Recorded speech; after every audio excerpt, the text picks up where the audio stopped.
There was a time when your mother didn't need a cookbook. She had a ham bone in the pot, dried beans on the shelf, and the good sense to know that the best meals never came from anywhere fancy. She learned from her own mother, and her mother learned from hers, and none of it was ever written down because nobody thought it needed to be. Number 74 on this list is a skillet supper that families across the South stretched into 3 full meals with almost nothing in the icebox. Number 31 used to sit on every school cafeteria tray in America, until one day it didn't. Those recipes held families together through the hardest years this country has ever seen, passed across kitchen tables without ever carrying a name beyond what the cook who made them called them. Somehow the world moved on without asking permission. So go ahead and subscribe, because there's a lot more where this came from. Here are 100 forgotten poor man meals no one makes anymore. Number 18. Spam fried in a cast iron skillet. You opened the can with the pull tab, slid the pink loaf onto the board, sliced it 8 times against the grain, and laid the slices in a hot, dry skillet. Hormel introduced Spam in 1937 to move pork shoulder that nobody was buying. The 1940 Hormel cookbook listed 50 ways to cook it. By the end of World War II, the United States military had received over 150 million pounds of Spam, and every soldier coming home had an opinion. Some men hated it. Most kept eating it on a Sunday morning for life because it was the cheapest hot meat in the store and lasted on a shelf 2 years. Your grandfather fried it in lard with eggs and never apologized. The sugar and sodium nitrite in the Hormel recipe gave the surface a dark caramel crust on cast iron. A single 12-ounce can sliced 8 ways fed 3, but you had to slice it thin. Thin meat looked like more meat. Number 10. Cabbage and noodles. When Polish and Slovak immigrants settled in the steel towns of Pittsburgh, Youngstown, and Cleveland in the early 1900s, they brought haluski with them and never let it go. The dish is butter, cabbage, and egg noodles. Half a head of green cabbage went into a hot skillet with a 1/4 pound of butter and a chopped onion. The cabbage cooked down for 20 minutes until the edges browned and the center turned silky. A pound of wide egg noodles boiled in a separate pot, drained, and got dumped right into the cabbage skillet. A heavy crack of black pepper and a pinch of caraway seed finished the pan. By the 1930s, every parish hall fish fry from the Monongahela to Lake Erie served it on Friday night. The dish fed 8 on under $1 through the Depression, and the leftovers crisped up beautifully in a buttered skillet the next morning. Seniors who grew up in those mill towns still serve it on Christmas Eve. Number 13. Pineapple upside-down cake in cast iron. A can of Dole pineapple rings cost 29 cents at the Winn-Dixie in 1963. A jar of maraschino cherries cost $0.25. Your mother melted a half stick of butter in a 10-inch cast iron skillet on the stovetop, sprinkled 3/4 cup of brown sugar evenly across the bottom, and arranged 7 pineapple rings with a cherry in the center of each. The cake was a quick yellow batter from a Betty Crocker box, or beaten by hand from flour, sugar, eggs, and pineapple juice from the can. She poured the batter over the fruit and slid the skillet into the oven for 35 minutes. Out it came, hot, a plate over the top, a flip, a glistening crown of fruit and caramel on a tender cake. That was Sunday dinner dessert in a Florida ranch house with the windows open and the cicadas in the live oak. Number 20. Schnitz pie hand pie. Pennsylvania Dutch women in Lebanon County strung apple slices on cotton thread and dried them on the back porch every September. And from October to April, those dried schnitz simmered into a thick brown filling spiced with cinnamon, clove, and a single nutmeg shaving. The filling went into a folded lard crust the size of a man's hand, the edges crimped with the back of a fork, baked until the bottom turned dark, and sent down to the colliery with a heel of rye bread. A breaker boy at the Glen Burn mine outside Shamokin in 1922 was 9 years old and got 2 of these in his bucket with a bottle of cold sweet tea. The dried apple kept for months on a pantry shelf, the pastry kept its shape underground, and the sweetness was the only sugar a miner saw between Sunday and Sunday. And the breaker boys ate them 6 days out of 7. Number 15. Coffee soup over crumbled biscuit. Here is the part of the list where some of you are about to think I am making it up. I am not. Coffee soup was a real dessert, eaten in real kitchens across the southern mountains for 3 generations, and for many older Appalachian people, it is still the taste that means home. A cold leftover biscuit, a bowl, a pour of hot coffee, thinned with warm milk from the cow, sweetened with a heaped teaspoon of sugar or a thick drizzle of sorghum. A grown man ate it at the end of the evening meal. A child was given a small cup of it before bed on a cold winter night. Here is what I want you to see, and this is the thing most modern people miss. Coffee soup was not a joke, and it was not a hardship trick. It was a comfort. A bitter grown-up drink, softened with milk and sugar, poured over the last piece of something their mother had baked that morning. An old man in Letcher County, interviewed for a Foxfire oral history in 1977, said he ate coffee soup 4 times a week for 60 years. He never once thought of it as poor. He thought of it as his. These small, strange desserts were the taste of a specific life. They were not reminders that a family had little. They were reminders that a family had each other at a table, at the end of a hard day, with a warm cup and a piece of bread. That is the whole sermon of hillbilly sweet-making, and you will find it under every item on this list if you look close enough. Number 14, fried fatback. This is the cheapest meat a hillbilly family ever ate.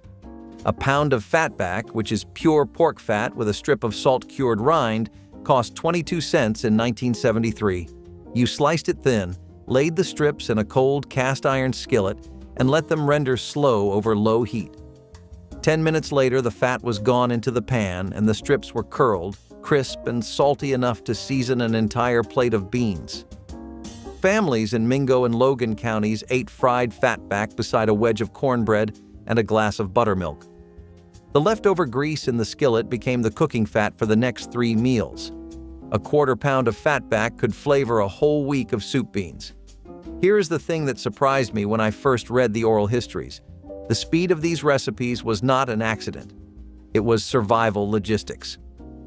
In the Mingo and Logan County mines in 1972, shift change at Williamson and Island Creek happened at 4:15 in the afternoon. A man had 35 minutes to walk home, wash off the coal dust at the back porch sink, sit down at the table, and eat enough calories to sleep through until the 5 in the morning whistle. If the food was not hot, on the table, and calorie-dense inside that window, he ate cold, he slept hungry, or the children got less so that the miner got more. That is why every one of these recipes runs under 25 minutes. That is why the skillet stayed on the back burner all afternoon. That is why the biscuits went in at 3:45 sharp. The women in these kitchens were not slow cooks romanticizing a rustic life. They were shift workers running a household on a mine whistle. A wife in Logan County, West Virginia, timed her entire day against a steam whistle a mile and a half away. A second shift meant a second supper at midnight. A third shift meant breakfast at 4 in the morning. The recipes were quick because the husband's life, the children's homework, the second job the oldest daughter worked at Kroger, and the sleep every one of them needed depended on a 20-minute window that closed hard. That is the part most food writers miss. Number 6, potato soup. A woman in a small farming community in the Missouri Ozarks in 1967 could feed 6 children on a soup built from 4 potatoes, 1 onion, a little bacon grease, and a quart of milk. You boiled the potatoes in salted water until they were just tender, left some in chunks, and mashed others against the side of the pot so the broth turned creamy on its own. You added the milk, adjusted the salt, let it come up just short of a boil, and set it on the table with a pan of cornbread alongside. Nothing thickened with flour, nothing dressed up with cream. A 10-pound bag of potatoes cost 53 cents. A quart of milk was 25 cents, soup for 6 for under $1. Potato soup was the meal that appeared in every immigrant kitchen that came to America. German families in Ohio, Irish families in Massachusetts, Scots-Irish families in the Appalachian Hollows. Each group made it slightly differently, but the principle was always the same. Potatoes were cheap. They kept through winter.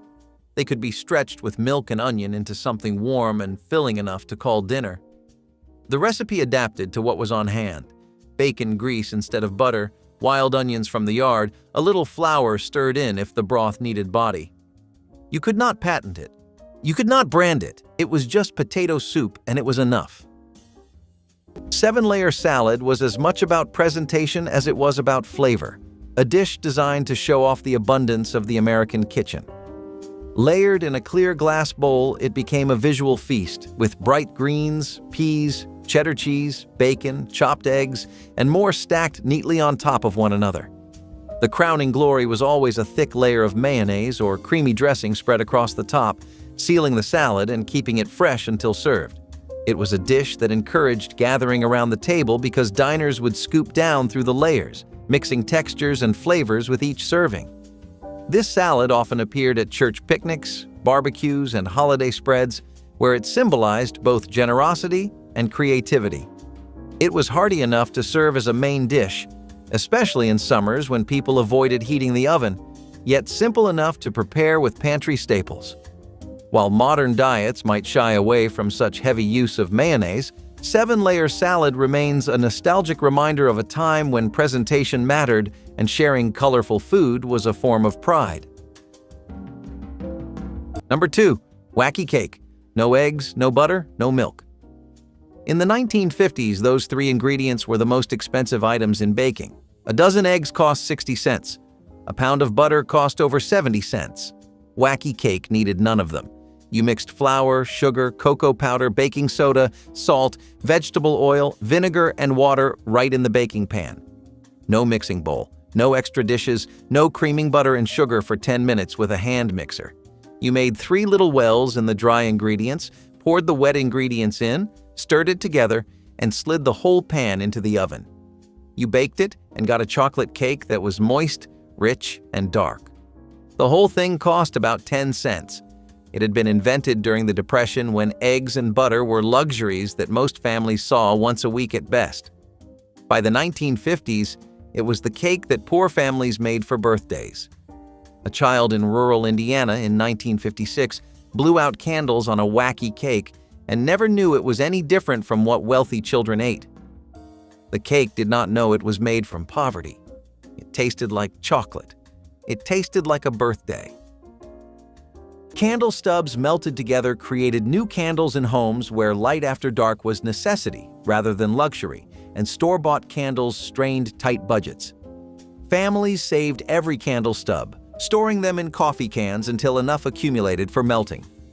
The wax was heated in double boilers or old tin cans set in pots of water, then poured into molds made from milk cartons, jelly jars, or even hollowed-out orange peels. Wicks came from cotton string or strips of old fabric twisted tight. The resulting candles burned unevenly and sometimes smoked more than store-bought ones, but they provided light when needed. Children often helped with the melting process, watching colored waxes swirl together into new patterns.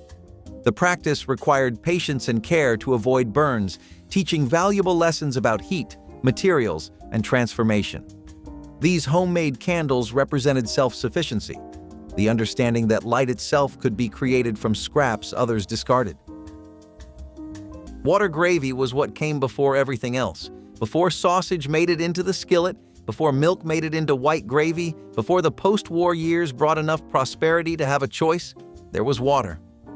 You rendered bacon fat or pork drippings, stirred flour into the hot fat and cooked it dark enough to lose the raw smell, then poured water instead of milk and scraped the pan while it thickened. Salt, pepper, and that was it. Southern food writers Sarah Rohan and John T. Edge documented this in the Southern Foodways Alliance Community Cookbook. The Southern tradition of gravy was born of privation, and when folks are poor, folks make gravy. Water gravy was the proof. It had no business being edible, and it was, not in spite of what it lacked, but because of what the hands that made it understood about heat and patience and a hot pan. The women who made it would not have called it resourcefulness. They would have called it Tuesday. If tamale pie belonged to the Southwest, the hamburger and rice casserole belonged to every church basement from Ohio to Minnesota, and the women who made it knew something the recipe card never mentioned. You browned the ground beef with chopped celery and onion, combined it with pre-cooked white rice and a can of cream of mushroom soup thinned with a splash of milk, packed everything into a greased baking dish, covered it with cheddar, and baked it at 350 until the cheese browned. The timing mattered more than the ingredients. Pull it 5 minutes early and it was soupy. Leave it 5 minutes too long and the rice went dry at the corners. You didn't set a timer. You learned to smell when it was ready. That moment when the cheese stopped smelling raw and started smelling toasted. Church cookbooks from Ohio and Minnesota documented this casserole throughout the 1950s and 60s as the most reliably replicated dish at covered dish suppers. Anyone could make it. Not everyone could make it right. She could. Nobody at that church ever figured out quite why hers tasted different. Rice was the backbone of the poor man's dinner plate. Simple, cheap, and endlessly adaptable. You could stretch a single sack of rice for weeks, and that was the whole point. Whether it was boiled with milk for breakfast, simmered in gravy for dinner, or paired with beans for a complete meal, rice could make anything feel like a feast. It was one of those ingredients that seemed small, but carried entire families through the toughest times. It absorbed flavor like magic, soaking up lard drippings, salt, or molasses until it turned from plain to perfect. People loved it because it filled you up fast and asked for almost nothing in return. It cooked quick, stayed soft even when reheated, and never went bad if stored right. A single pot of rice was comfort, survival, and satisfaction all rolled into one. No matter how rough life got, a bowl of warm rice always meant you were still standing. Sometimes families mixed in vegetables or broth, turning it into a dish that felt rich even when it wasn't. For poor households, rice wasn't just food. It was a blank canvas for hope, flavor, and endurance. Every spoonful told a story of thrift and creativity, proving that survival could still taste like home. Button jars preserved tiny fasteners that represented significant savings when clothing needed repairs or alterations. Before discarding any worn garment, families cut off every button, sorting them into jars by size, color, and material. The collections grew over years, becoming treasure troves of options when buttons popped off or broke. Children helped with sorting, learning to identify button types and imagine their future uses. When a shirt lost a button, the jar provided matches or acceptable substitutes without requiring store trips. Creative mothers used mismatched buttons deliberately, creating folk art aesthetics from necessity. The jars themselves became heirlooms, passed from mother to daughter with accumulated buttons spanning decades. Finding the perfect button meant digging through layers of family history. A single button at a store might cost as much as a loaf of bread, making the jar's contents genuinely valuable. The practice taught children that small things mattered and nothing useful should ever be thrown away. Number 20. Tuna noodle casserole. You opened a can of chicken of the sea, a can of Campbell's cream of mushroom soup, boiled egg noodles, mixed it with a cup of milk, topped it with crushed potato chips, and broiled it 10 minutes. The first printed recipe came out of Sunset magazine in 1930 from a Kennewick, Washington woman named only as Mrs. WFS. Campbell's introduced cream of mushroom soup in 1934, and that one product is the reason your grandmother made this every Thursday for 31 years. By 1959, 8 out of 10 households served canned tuna weekly, with this casserole in the top 3 uses. It fed a working family of 5 for less than $1. It still does. Your aunt is still making it. The genius detail was the potato chip crust on top, which turned to glass under the broiler and shattered when you ran the spoon through the dish. The crunch is what your cousins remembered, not the tuna, the chips. Number 19. Government cheese melt. By 1981, the federal government was sitting on 560 million pounds of cheese, most of it stacked in limestone caves outside Kansas City and rented warehouses across the Midwest. The interest on storing all that dairy was running $1 million a day. That December, President Reagan signed the order that put the surplus on the move. 5-pound bricks of bright orange processed cheese stamped with the seal of the United States Department of Agriculture started landing at senior centers and church halls from Brooklyn to Bakersfield. The block came wrapped in waxed cardboard. The cut required a sharp knife and a steady hand. And the melt, when it hit a hot pan with 2 slices of buttered bread, became one of the defining suppers of the early 1980s. Working grandmothers who had raised children on Hoover stew now raised grandchildren on government cheese sandwiches. They sliced the brick a ½ inch thick. They buttered the bread on the outside. They pressed the sandwich down with a coffee can full of dried beans while the first side browned, then flipped it once and let the cheese pull into long, elastic strands. By 1984, the United States was storing 5 pounds of cheese for every American citizen, and 300 million pounds had moved through the temporary emergency food assistance program. The cheese tasted nothing like cheddar and everything like comfort. It melted clean. It froze well. It kept in the icebox for months. Seniors who lived through the early Reagan years can still taste the first bite. The crust was burnished gold. The center was molten and slightly sweet, and the bill at the door said 0 because the block had come from a government finally admitting that letting food rot while families ate cold was not a policy any country could defend. Decades later, the recipe still works on a $5 block from the dairy case. Number 20. Sausage gravy and biscuits. The kitchen lit up at 5:30 in the morning in a coal town in West Virginia. Your father had a thermos to fill and a ½ hour to get to the tipple. Your mother crumbled a ½ pound of pork sausage into a cast iron skillet, browned it dark, sprinkled 3 tablespoons of flour over the grease, and stirred it into a paste the color of saddle leather. She poured in 2 cups of whole milk slowly, scraping the bottom of the pan until the gravy thickened around the meat. Salt, black pepper, a grind of sage if she had it from the garden. The biscuits had been beaten together with self-rising flour and a fistful of lard the night before and slept in the oven until the gravy was done.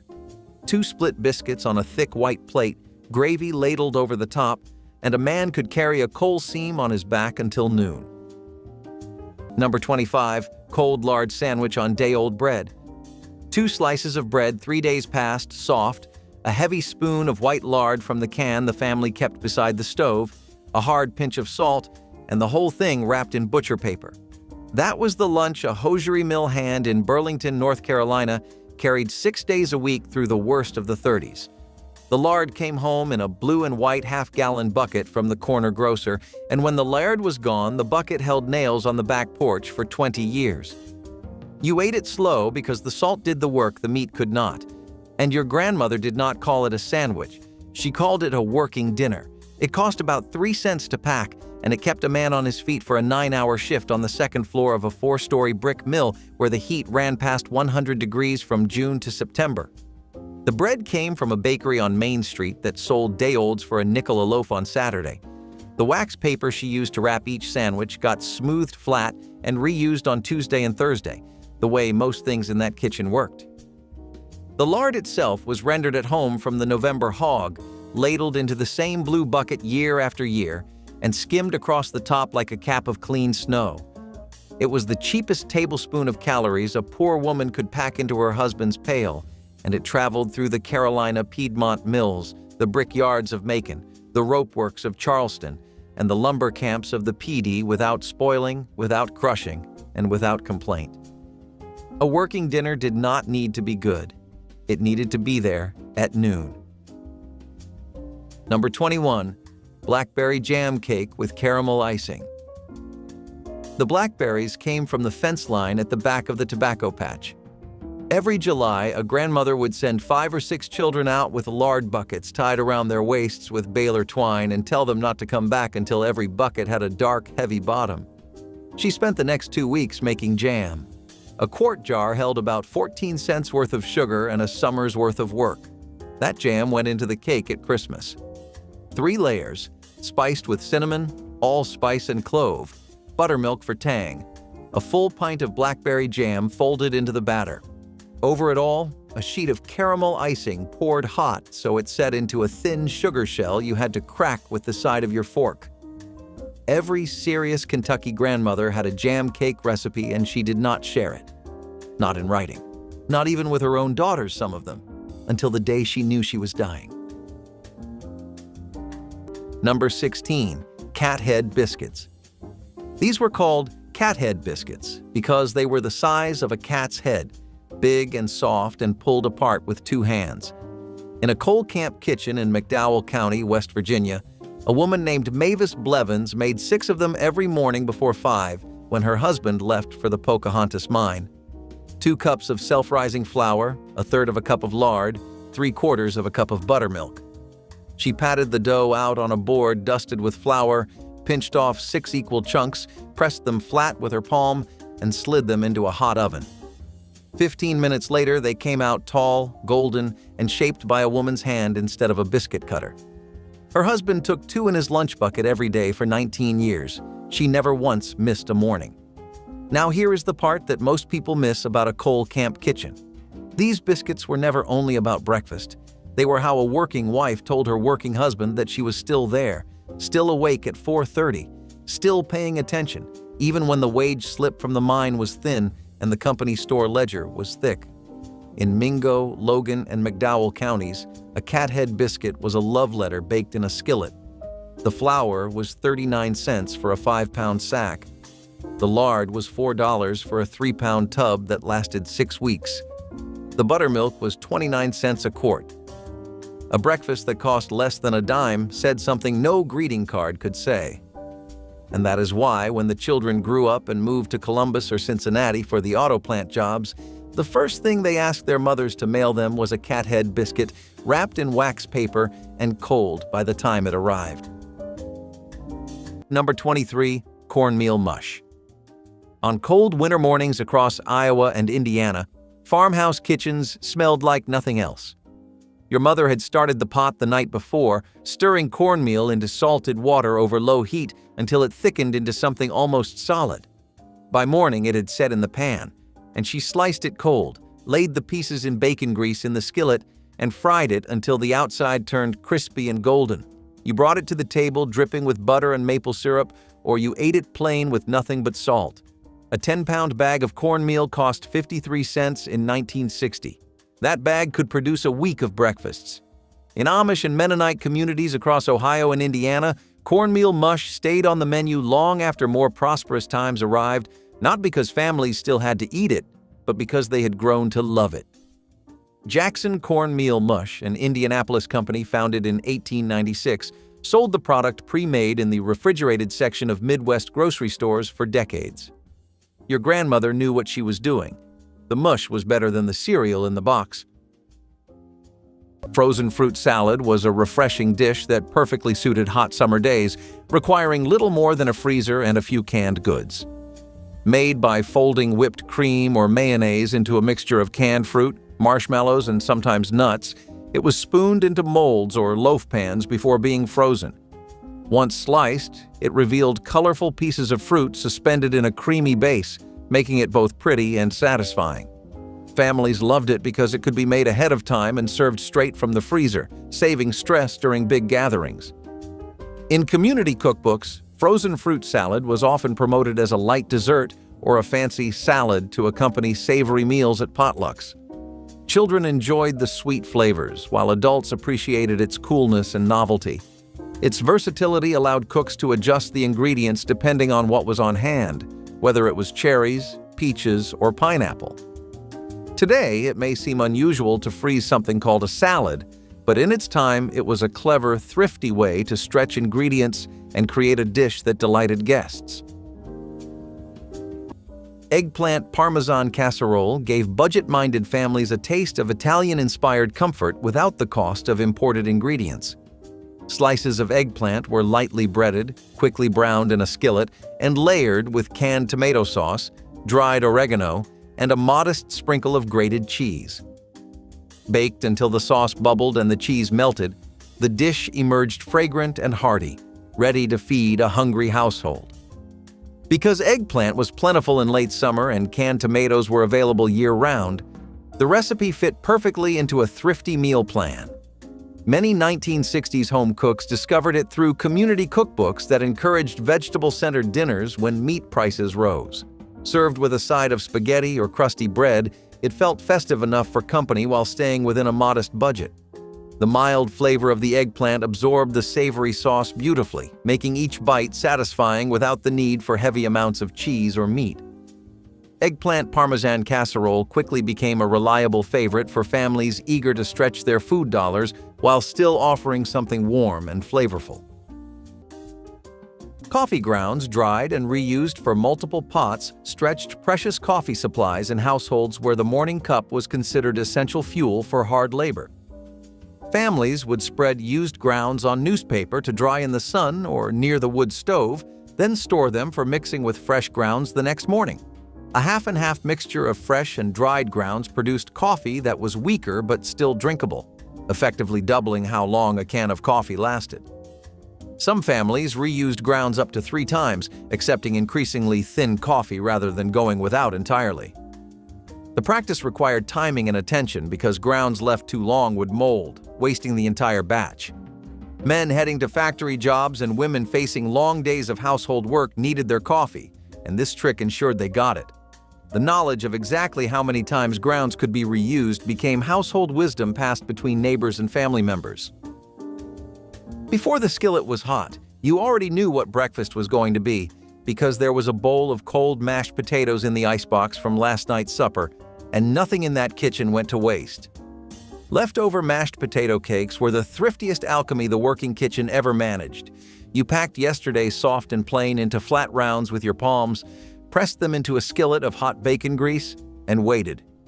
The outside sealed into a crust that crackled under a fork while the inside stayed creamy and dense. Appalachian cooks in central Kentucky and Tennessee used this technique specifically because mountain communities substituted potatoes for rice. The land wouldn't grow rice, making the leftover potato cake a staple that appeared at breakfast, dinner, and supper depending on what else was available. You measured nothing. You just knew when the patty felt right in your hand. And if you had to ask, you weren't ready to make them. Porcupine meatballs looked like something a child imagined and a grandmother made real. You mixed raw long-grain rice directly into the raw ground beef, no pre-cooking, no soaking, along with diced onion, salt, and black pepper, and rolled the mixture into balls about the size of a golf ball. The uncooked rice was the trick. It swelled as it simmered, pushing outward through the meat into the quills that gave the dish its name. Into a pot of tomato sauce they went, lid on tight, 45 minutes over the lowest flame. The rice cooked inside the meatball from the beef's heat while the sauce worked its way in from outside, and by the time the lid came off, every grain had absorbed flavor from both directions at once. By the 1940s, porcupine meatballs appeared regularly in church community cookbooks from Pennsylvania to Oregon as a reliable way to stretch half a pound of ground beef into a full supper for 4 people. Nobody younger than 60 seems to know what they are. The recipe is still in the box, written in pencil on an index card that's starting to fade. Canned sardines or oysters were the ocean's gift to the working class. They were cheap, full of protein, and ready to eat straight from the tin. A few sardines mashed on bread with a sprinkle of salt could pass for a fine meal after a hard day's work. Poor men loved them because they were practical. No cooking, no fuss, and no waste. Canned oysters added a touch of decadence to an otherwise bare pantry, often mixed with potatoes or cornmeal to stretch them further.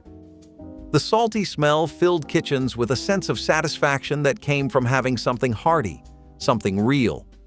These tins were more than food. They were dignity in a can, giving people the strength to keep going when times were rough. Sardine oil wasn't wasted either. It went back into the pan for frying potatoes or onions. Even kids who wrinkled their noses at the smell grew to love them once hunger took hold. These cans symbolized resilience, the ability to turn something small into something sustaining. Darning socks was the evening ritual that kept families walking on repaired fabric rather than spending on replacements. When holes appeared in heels or toes, mothers and grandmothers would stretch the sock over a wooden darning egg or light bulb, then weave thread back and forth across the gap until new fabric formed. The technique required patience and skill, creating patches that could outlast the original material when done properly. Children sat and watched, learning the over-under pattern that would serve them throughout their lives. A single pair of socks might accumulate multiple darning patches over years of wear, becoming more repair than original fabric. The practice wasn't limited to socks. Sweaters, gloves, and any knitted item received the same careful attention. Darning thread cost pennies while new socks cost dollars, making the math undeniable. Families kept darning supplies in sewing baskets passed through generations. The skill represented self-sufficiency and the refusal to let clothing die before its time. Number 17, pasta and peas. You diced a potato, diced half an onion, fried them in olive oil until soft, dumped in a can of peas with its liquid, added water to cook a half pound of rigatoni. A woman named Clara Canucciari grew up eating it in upstate New York during the Depression and made it famous on YouTube at age 91 before she passed at 98. She said pasta was the crutch her family leaned on when there was no meat for the table, no money for the rent, and no light at the end of the calendar. The potato thickens the broth, the pea liquid salts the sauce, the pasta holds on to everything. 40 cents in 1934. $2 and change today. Cheaper than fast food? Better than fast food. Clara cooked the pasta directly in the pea water because the starch and the canning salt built a glossy sauce without butter. She made it the way her grandmother had on a wood stove. Number 15, salmon patties. By the mid-1930s, a New Deal subsidy had pushed the price of a tall can of pink salmon down to under 5 cents at Southern general stores. The recipe that emerged is still the cheapest fish supper in America. Drain a can of salmon. Pick out the obvious bones, leave the soft ones for the calcium. Crack 1 egg. Add a sleeve of crushed saltines for the binder. Form into 4 patties the size of a coffee saucer. The patties hit a hot skillet greased with bacon drippings and fried 2 minutes aside until the crust turned the color of toasted hazelnut. The dish carried Southern families through the Depression and reached peak popularity by the end of World War II. By the way, real quick before the next one, if these old supper plates are stirring up something familiar, the full Poor Man's Wisdom recipe collection is sitting in the description below. Hand-typed cards, original measurements, no modern shortcuts. Worth a look while the pan is still warming. Number 14, oat groat porridge. Whole oat groats sat in barrels at the back of every general store through the 1920s and 1930s. The price was 3 cents a pound, sometimes less if the cook brought her own sack. The groats were the unrolled, uncut form of the oat, and they took an hour to cook down. Most households soaked a cup overnight in cold water, then simmered the soaked groats in salted water the next morning until each kernel split open and released its starch. A pat of butter went in at the end. A spoon of brown sugar finished the bowl. The porridge held a working man through a full morning of hauling lumber or pouring concrete. Seniors who keep a jar of groats in the pantry today get 16 breakfasts out of a $2 bag, with enough fiber to keep a doctor quiet for the year. Number 15, cabbage rolls. In a Polish neighborhood on the south side of Chicago in 1962, a Tuesday smelled like simmered cabbage from one end of Pulaski Road to the other. Your grandmother blanched a head of cabbage in a stock pot, peeled the leaves off one at a time, and trimmed the thick rib with a paring knife. She mixed a pound of ground beef with a cup of cooked rice, a chopped onion, an egg, salt, pepper, and a fistful of dill from the kitchen window. A scoop of meat into each leaf. Roll, tuck, roll. 18 rolls into a Dutch oven, packed tight as cigars, smothered in a quart of canned tomato juice with a tablespoon of brown sugar. 2 hours on a low flame. Across town the same Tuesday in a suburban tract house, a young Polish-American mother opened a box of Hamburger Helper. The cabbage rolls did not survive that switch. And by 1990, the dill plant on the kitchen window was gone, and so was the woman who had taught the rolling to her daughters in Polish. Number 14, pickle and cheese on saltines. A wedge of yellow rat-trap cheese cut thick with a paring knife, a slice of dill pickle from a mason jar in the cellar, and a stack of saltines held together with a brown rubber band. A Western Electric assembly worker at the Hawthorne plant in Cicero, Illinois in 1936 packed this lunch every Friday for 9 years because the cheese had to go before the weekend and the pickle never went bad. You built each cracker on the workbench between batches of telephone relays. The cheese had cost 23 cents a pound. The pickles came from cucumbers grown in the garden behind the duplex on 22nd Place, packed in brine, dill, and garlic the second week of August. You stacked the empty saltine box on the windowsill, and your wife used it to mail birthday cards to the cousins back in Bohemia.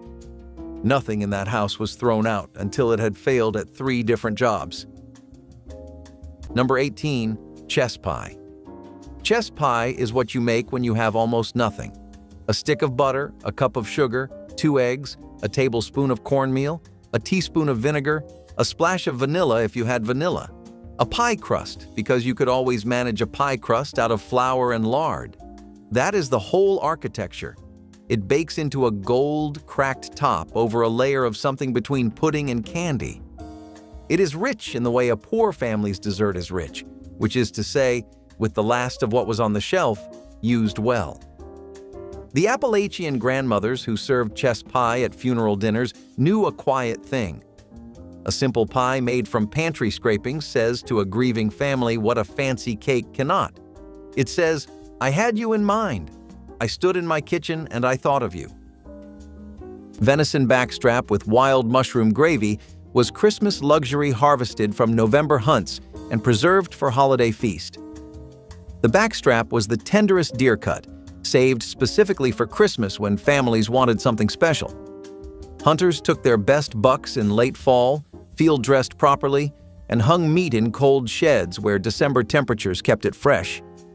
The backstrap was sliced thick, seasoned with salt and pepper, then seared quickly in hot cast iron to keep inside pink and tender. Wild mushrooms gathered in fall and dried were reconstituted and cooked into rich gravy using pan drippings, creating earthy depth complementing venison. In mountain communities, venison Christmas meant rifle skill, understanding deer movement, and respect for animals giving lives to feed families. This wasn't bought meat, but earned through cold mornings in tree stands. The backstrap melted on tongue, flavor clean and sweet. Families served it with potatoes and beans. Number 21. Saltine crackers and milk. This barely qualifies as a recipe, and that is exactly the point. A sleeve of saltine crackers crumbled into a bowl, cold milk poured over the top, eaten before the crackers got too soggy. Some families added a little black pepper, some added a pinch of sugar. Most ate it plain because there was nothing to add. A sleeve of saltines cost almost nothing. Cold milk cost 25 cents a quart. In rural communities across the Great Plains, Kansas, Nebraska, Oklahoma, this was a late-night meal for children, a between-meals filler, or the last resort when supper had run out before everyone was full. It isn't so different from cereal, really, except there was no cartoon on the box, no toy inside, no advertising budget telling anyone it was special. It was crackers and milk, and children ate it and grew up strong and healthy. And most of them will tell you now that they still crave it on certain nights. Scalloped cabbage was the farmhouse miracle that turned thrift into comfort and simplicity into celebration. Heads of cabbage were sliced, boiled until soft, then layered into a buttered dish with milk, flour, and crumbs before being baked to perfection. The top browned into a crusty layer while the inside turned creamy and delicate. The scent that rose from the oven was quiet but comforting, a promise of warmth on a cold day. Each bite blended sweetness, salt, and cream. The humble cabbage transformed into something rich and gentle. It was food born from care, made to stretch what little the pantry offered. Farmers' wives passed it down through generations, teaching that love was measured in time, not luxury. Served beside roast ham or potatoes, it filled the table with modest grace. Scalloped cabbage was the memory of hard winters and soft hearts, a dish that spoke softly but lingered long, reminding everyone that simple food can hold the deepest kind of beauty. Canned tomatoes were the red gold of the poor man's pantry. They were cheap to make, easy to store, and could rescue just about any meal. During summer, when gardens overflowed, families canned tomatoes in big batches, lining shelves with jars that glowed like sunset. By winter, those jars became survival itself. Soups, stews, gravies, even casseroles, all started with a jar of tomatoes. Their tangy sweetness made even the plainest food feel alive. A spoonful of tomato could stretch a small bit of meat across a whole family's dinner. It added color, warmth, and flavor to gray days and gray plates. More than anything, canned tomatoes symbolized preparation, doing the hard work now so you could eat later. Every pop of a jar lid was a victory, proof that someone had planned ahead. Soap slivers pressed together into new bars prevented waste in households where every purchase had to stretch as far as humanly possible. As bars of soap wore down to thin slivers too small to use comfortably, families would collect them in dishes until enough accumulated for recombining. The slivers were wet thoroughly, pressed firmly together, and left to dry into a single misshapen but functional bar. Some families used a double boiler to melt the pieces together into molds, creating smoother bars that looked almost store-bought. Children often got the job of pressing slivers together, their small hands perfect for molding the soap while it was still soft. The practice meant a household might go months longer between soap purchases, significant savings for families counting every penny. This simple trick taught children that waste was shameful and that ingenuity could solve problems that money couldn't. She started them the night before, always the night before. Dried apple slices or prunes were put in a covered pot with water and a stick of cinnamon and left on the back of the wood stove overnight, where the residual heat did the slow work. By morning, the fruit had plumped and the liquid reduced into a dark, fragrant syrup that smelled of warm spice and concentrated sweetness. Better than the fresh version, the way things that have been through something tend to be. In households without refrigeration into the early 1960s, dried fruit compote was the only fruit at breakfast through winter in rural mountain regions. Appalachian families dried apples in late August by slicing them thin and hanging the rings from barn rafters, documented in regional food histories as essential winter provisioning before reliable cold storage. The wood stoves are gone. The rafters with their apple rings are gone. And the woman who knew how much water to add is gone too. And nobody thought to ask before she left. Ground beef tamale pie was what happened when the Southwest met the Depression and neither one backed down. You made a cornmeal mush, cornmeal stirred into boiling salted water until thick.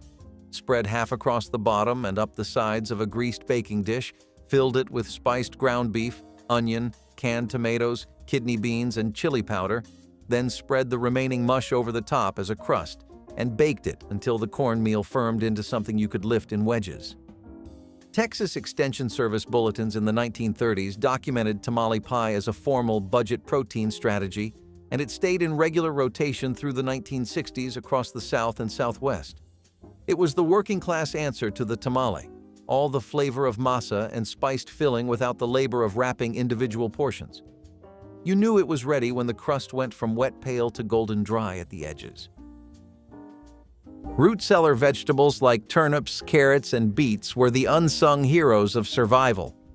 Pulled from the cold earth, scrubbed clean, and tucked away in dirt or sawdust, these vegetables could last for months. They didn't need fancy storage or refrigeration, just patience and a cool spot. When the snow came down and gardens were bare, the root cellar was where hope lived. Families would pull out a few turnips or beets and boil them into thick soups or mashed dishes. They were the backbone of winter eating, sturdy, dependable, and nourishing. The earthy scent of boiling vegetables filled homes with warmth even when the world outside froze over. Kids might have groaned at another bowl of turnip stew, but their parents knew it meant survival. Those root vegetables were like old friends, never glamorous, but always there when you needed them. Bread bag shoe liners were the secret weapon against wet feet that cost nothing and worked better than store-bought solutions.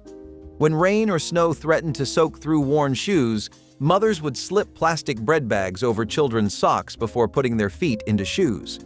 The plastic created a waterproof barrier that kept feet dry through puddles, slush, and morning dew on the walk to school. This wasn't embarrassing. It was smart. Every family did it because buying new shoes or rubber boots simply wasn't in the budget. The bags were saved, washed, and reused until they fell apart. Children learned to walk carefully to avoid tearing the plastic, and mothers kept a stash of bags near the door during wet seasons.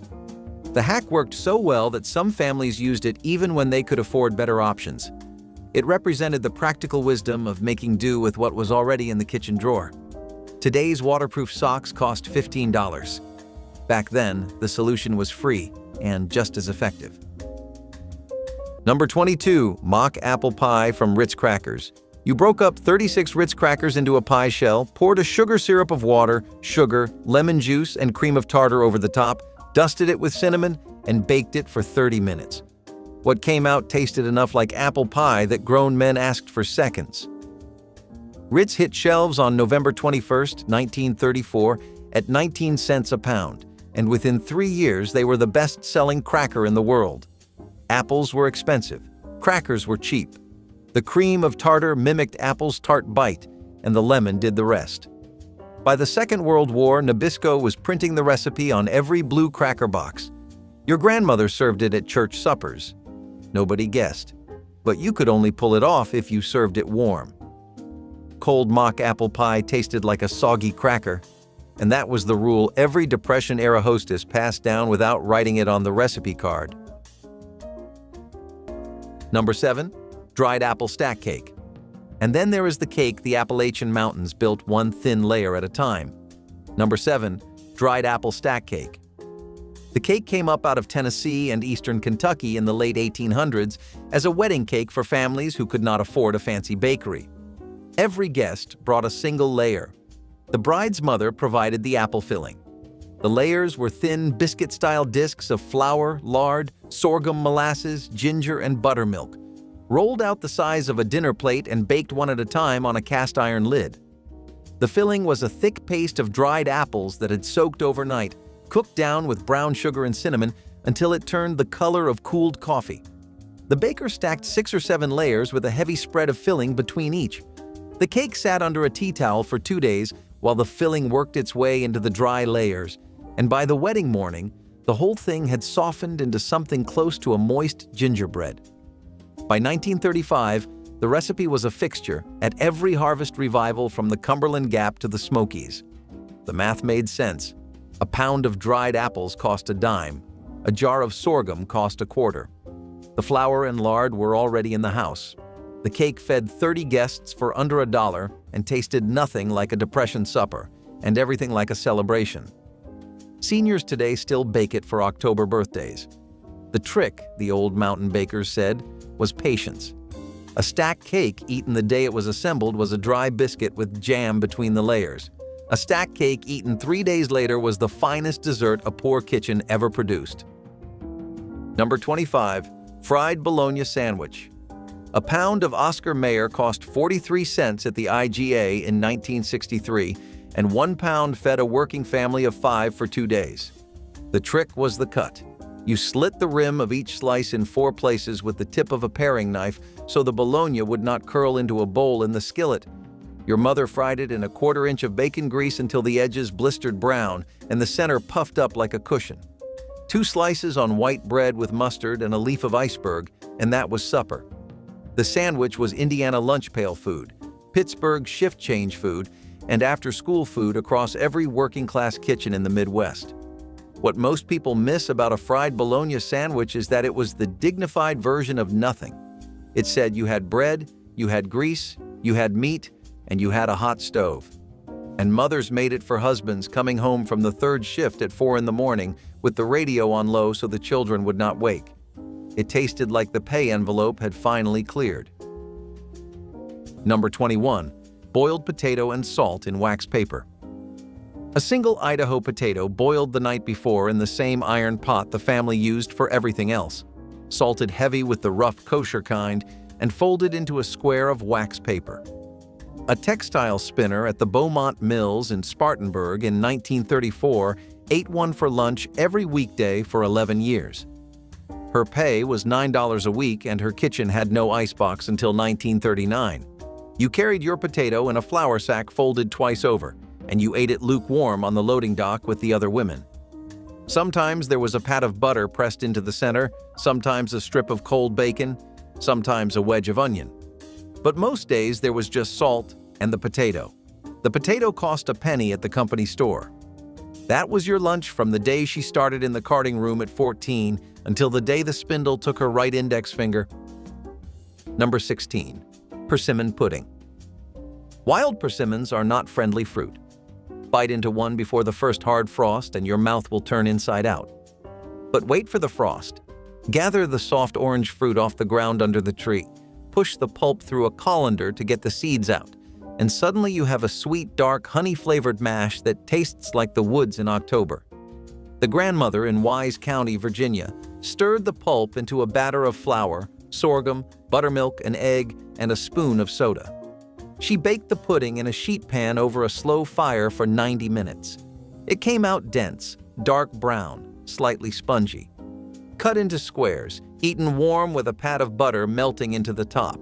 A pudding made of a fruit that grew for free on a fence line.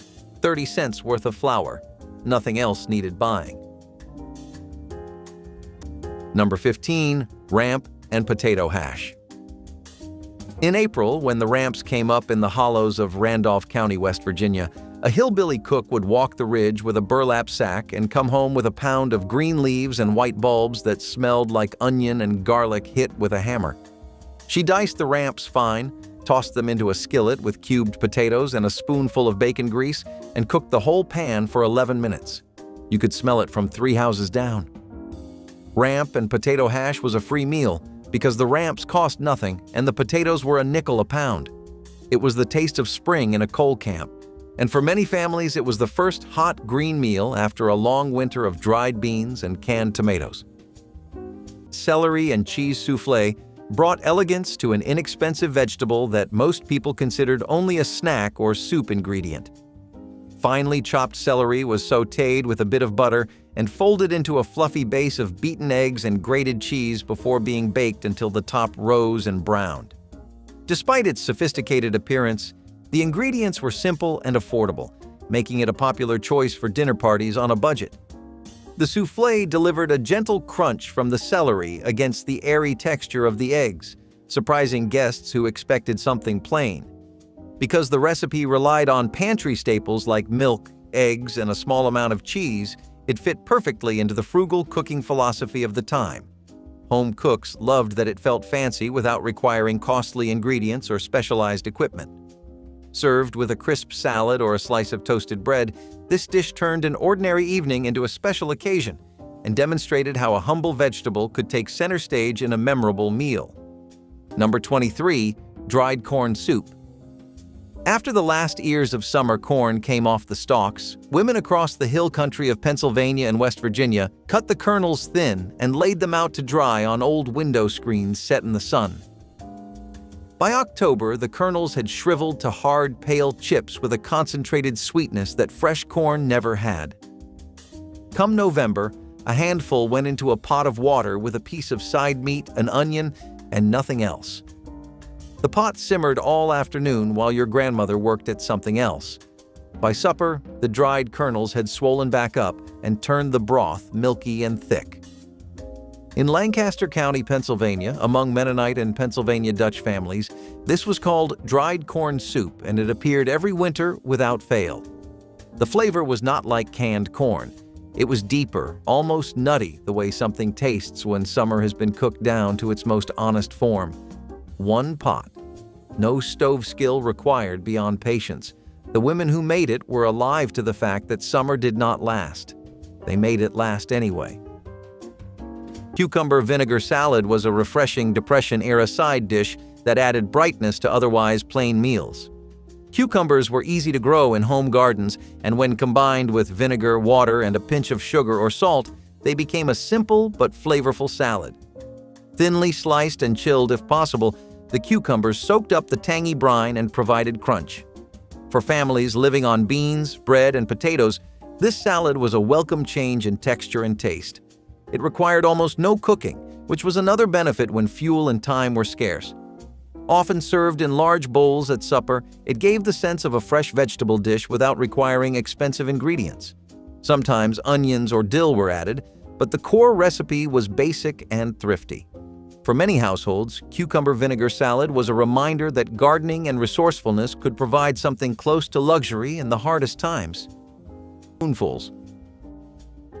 Newspaper insulation stuffed into walls and under floorboards was one of the most common tricks poor families used to survive brutal winters without proper heating. Families collected old newspapers for months, crumpling and layering them into gaps between walls, under drafty doors, and around window frames to block cold air. The paper created pockets of trapped air that acted as genuine insulation, reducing heat loss in homes with single-pane windows and thin wooden walls. Children were often sent to neighbors or stores to gather discarded papers, understanding that their collection meant warmer nights. The rustling sound of newspaper settling became familiar, a quiet reminder of resourcefulness born from necessity. This wasn't just about comfort, but survival, as heating fuel cost money families simply didn't have. Many homes used this technique well into the 1970s because they trusted what worked. The smell hit you before you got to the kitchen. Not the warm sweetness of oats cooking in milk, but something thicker, saltier, more like a skillet than a pot. Oatmeal with bacon grease was what happened when the milk was out and the sugar was low and there were 6 people to feed before sunrise.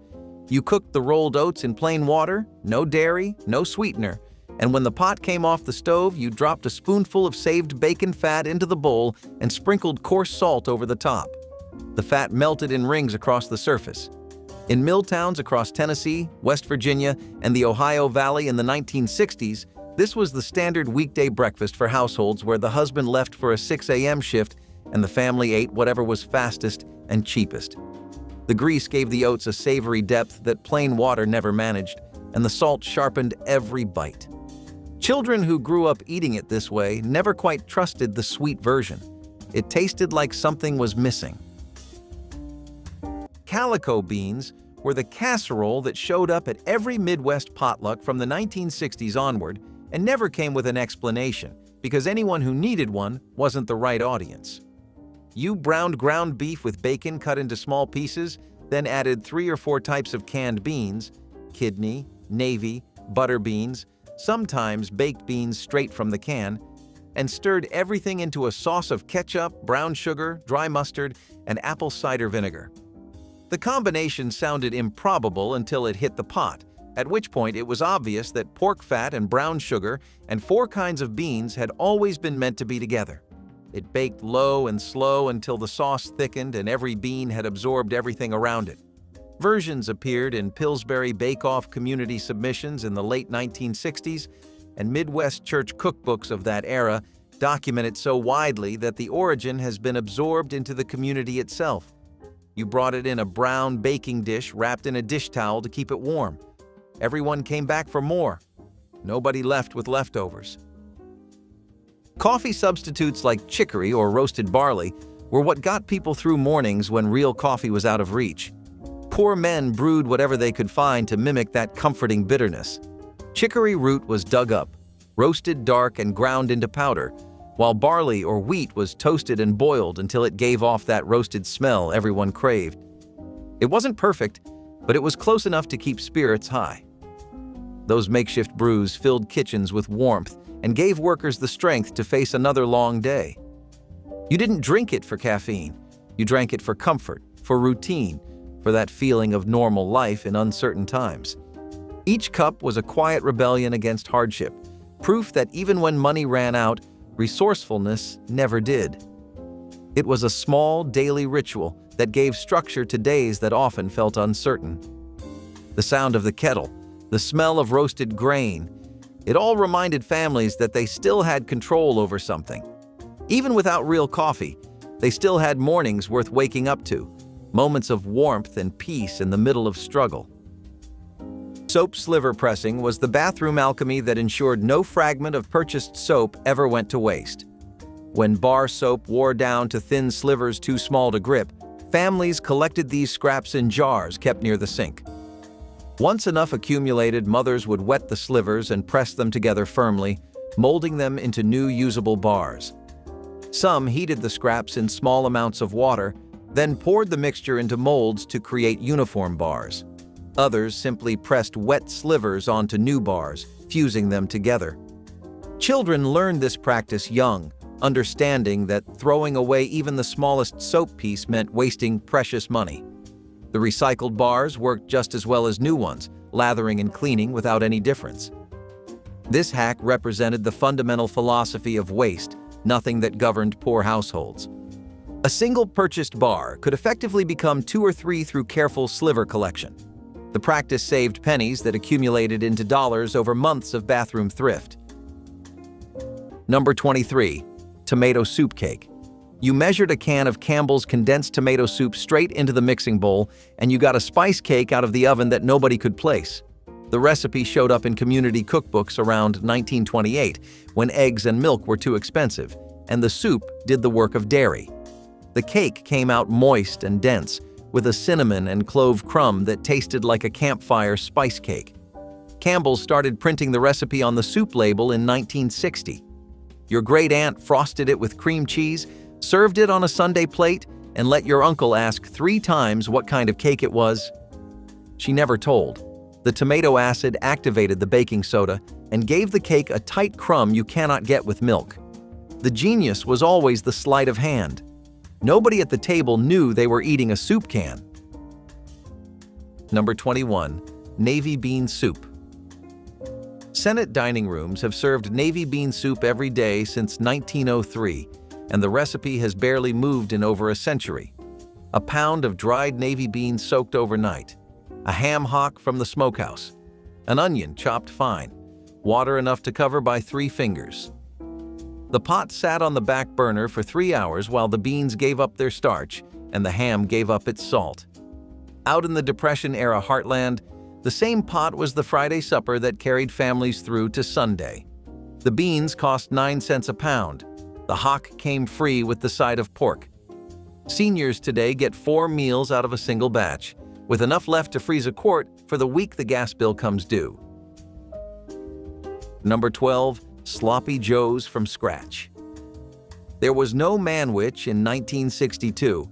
There was a pound of ground beef at the A&P for 59 cents, a chopped onion, a chopped green pepper, a half cup of ketchup, 2 tablespoons of yellow mustard, a tablespoon of brown sugar, a tablespoon of cider vinegar, and a teaspoon of Worcestershire. Your mother browned the beef and the onion and the pepper together until the kitchen smelled like Saturday afternoon, drained off most of the fat with the lid pressed against the side, and stirred in everything else. 20 minutes simmering until the sauce went tacky. A spoon of the meat onto a soft Wonder Bread bun, a paper plate, a napkin folded once. The children ate over the plate with both hands and smeared sauce up to their elbows. 6 sandwiches from a pound of beef. The recipe was nowhere on paper. But by 1969, the orange manwich can sat next to the ketchup at every Safeway in the country, and the scratch version disappeared inside 1 decade. Number 24. Cornish pasty wrapped in newspaper. A folded half moon of pastry stuffed with diced beef, potato, onion, and a single turnip. Cornish miners brought the recipe across the ocean to the anthracite seams of Schuylkill County, Pennsylvania, and the Iron Range of Calumet, Michigan. A miner's wife crimped the edge into a thick rope so her husband could grip it with coal-black fingers and eat without putting it down. She cut his initials into the corner so he could find his pail in the crib room when 40 men ate at once. One end of the pasty held meat and root vegetable, but the other end held stewed apple, sealed off so the savory side did not bleed into the sweet. The crust along the top edge she left thick like a handle, and that thick crust was for the knockers, the spirits the miners believed lived in the dark seams of the mountain. You left your crust on the rib of the gangway and walked away before the next blast. Number 24 did not need a fork, a plate, or a clean hand, and that was the entire point. Number 22. Sugar on cornbread with sweet milk. This was not a company dessert. This was what a child got when a child was loved and there was nothing else. A wedge of hot cornbread broken into a thick china bowl, a teaspoon of white sugar if it was a holiday, a drizzle of sorghum if it was not, a pour of warm cow's milk over the top, from the family cow, still faintly tasting of grass.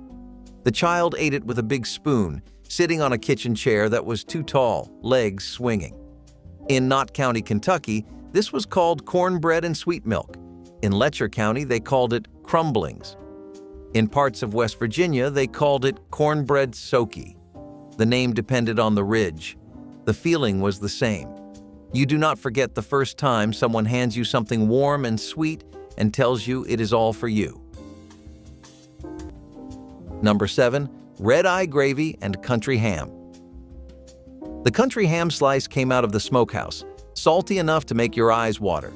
You fried it in a dry skillet for 3 minutes aside, lifted the ham onto a plate, and poured a splash of hot black coffee straight into the hot pan.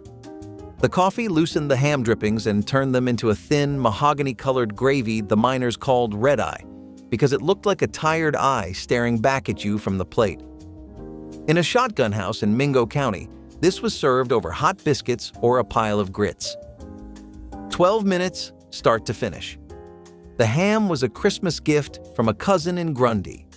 The coffee was free from the percolator on the back of the stove. Nothing about the meal said poor. Everything about it said home. Number 13. Dandelion salad. Number 11 on this list was free. That is not a figure of speech. Your grandmother walked to the edge of the yard in April or May, when the leaves were still young and tender, and she came back with a colander full of food that had not cost her anything.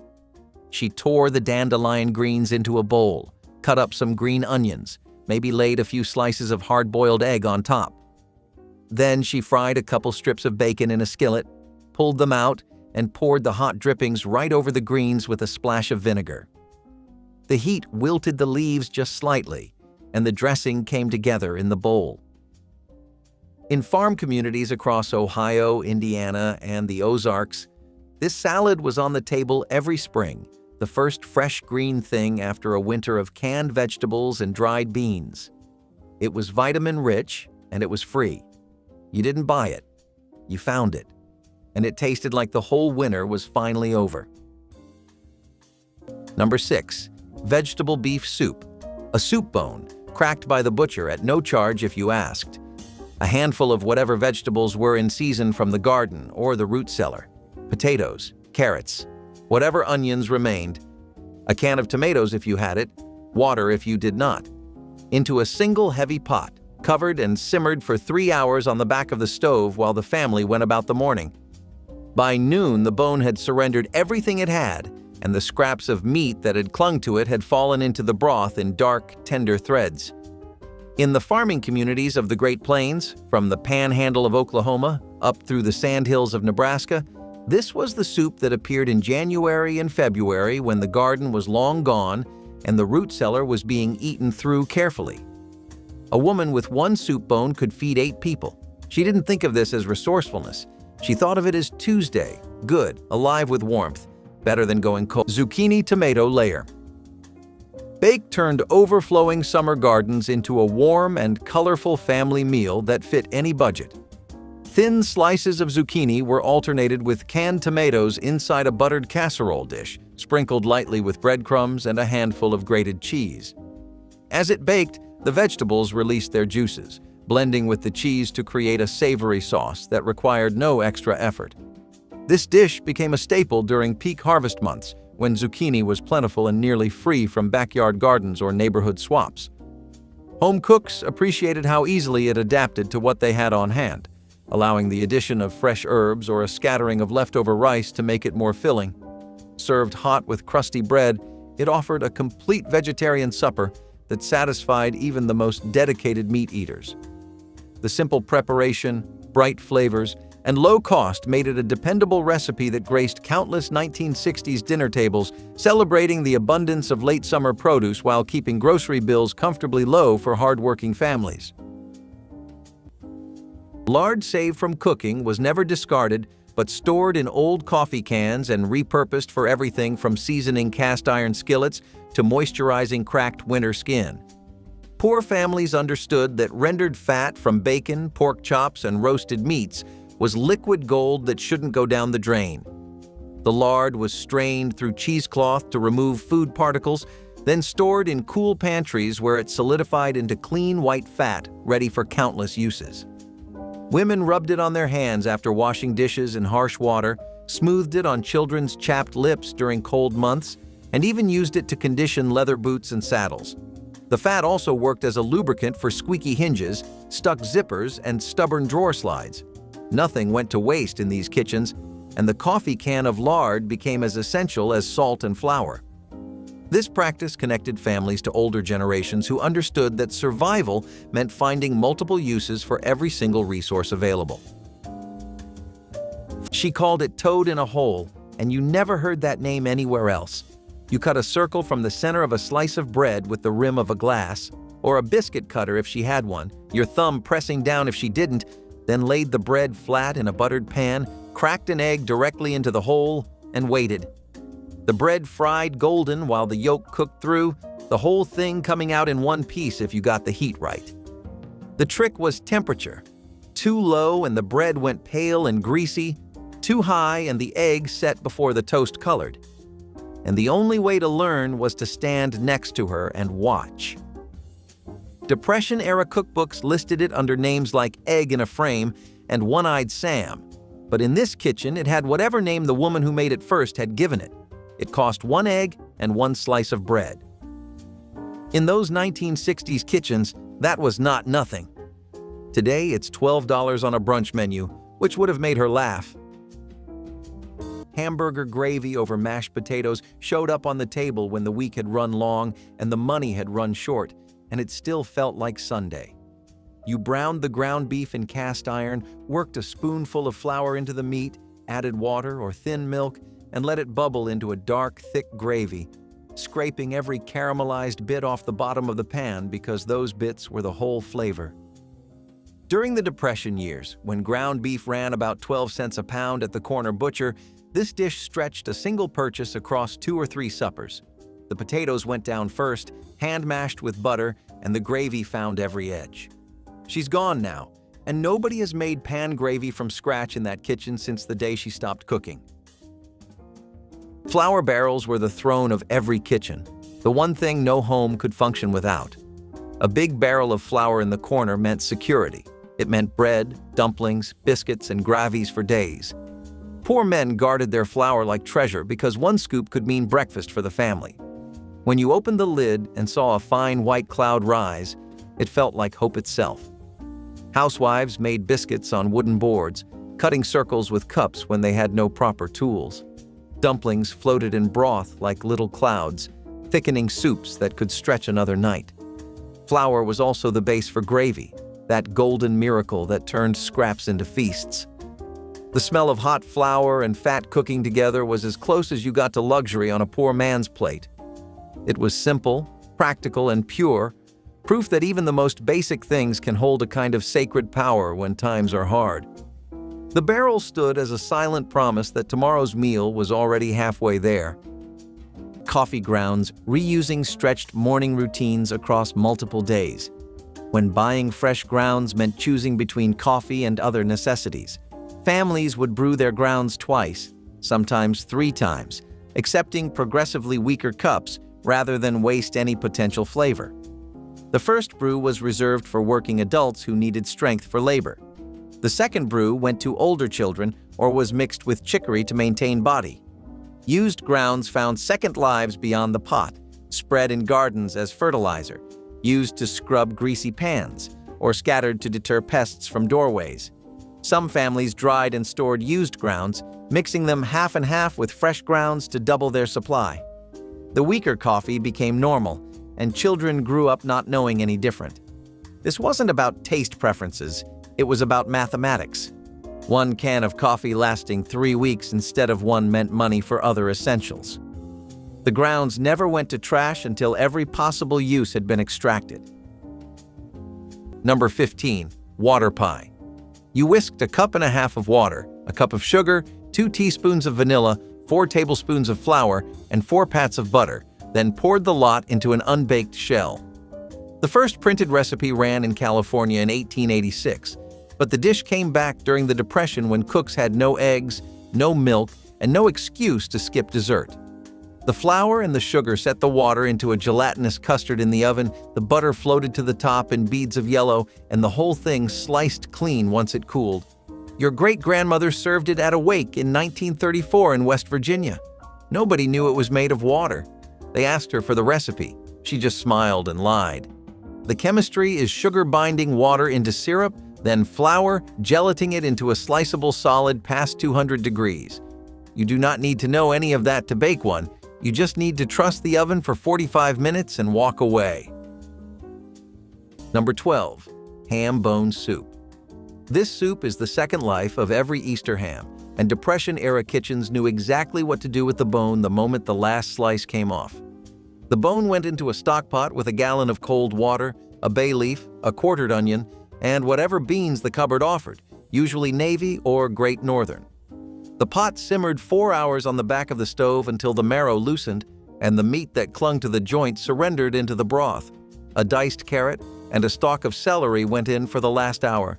The pot fed 6 on a single bone that the butcher would have thrown out, and the broth alone was rich enough to spoon over rice the next day. Seniors who keep a ham bone in the freezer for January suppers still call it the cheapest pot of comfort a kitchen can produce. Number 21. Hot milk cake. A boxed cake mix had landed on the shelf at the supermarket, but a woman who knew her stove could beat it from scratch in the time the oven took to preheat. 2 eggs whipped pale with a cup of sugar and a teaspoon of vanilla. A cup of flour folded in with a teaspoon of baking powder. Then a half cup of milk scalded with 2 tablespoons of butter, poured hot down the side of the bowl while the beater still spun. Into a greased pan. 25 minutes at 350. It came out tender and yellow and tasted like the inside of a bakery. A dusting of powdered sugar on top and nothing else. That was a birthday cake on a Tuesday in 1965, and a girl in pigtails got 2 slices because her mother knew the math worked out. Nobody handed her a card. She had simply watched her own mother do it for 30 years and knew the next move before the milk hit the bowl. Number 10. Day-old biscuit and sorghum. A buttermilk biscuit baked at 5 in the morning in a black cast-iron skillet split with a thumb while it was still warm, and laid open with a heavy stripe of dark sorghum molasses. The biscuit went stale by noon, but the sorghum kept it soft in the middle and turned the crumb the color of old amber. A coal miner at the Lynch operation in Harlan County, Kentucky in 1937 ate 2 of these for lunch every weekday for 8 years on the long bench at the Man Trip station. The sorghum came from a neighbor's mule-drawn press in October, and a gallon lasted a family of 9 through April. The biscuit cost almost nothing. The sweetness was the only sugar most miners tasted between paychecks. Number 10 was a working man's dessert and a working man's whole lunch in the same hand, eaten in the dark at the foot of a coal seam. Number 13. Corncob jelly on a cold biscuit. Here is another one that will surprise you.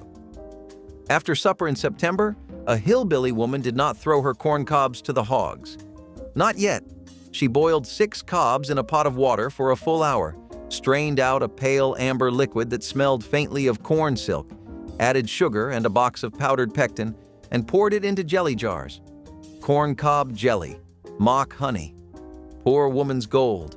It tasted, people said, very close to real honey, though honey was $3 a jar at the store and corn cob jelly cost nothing but time.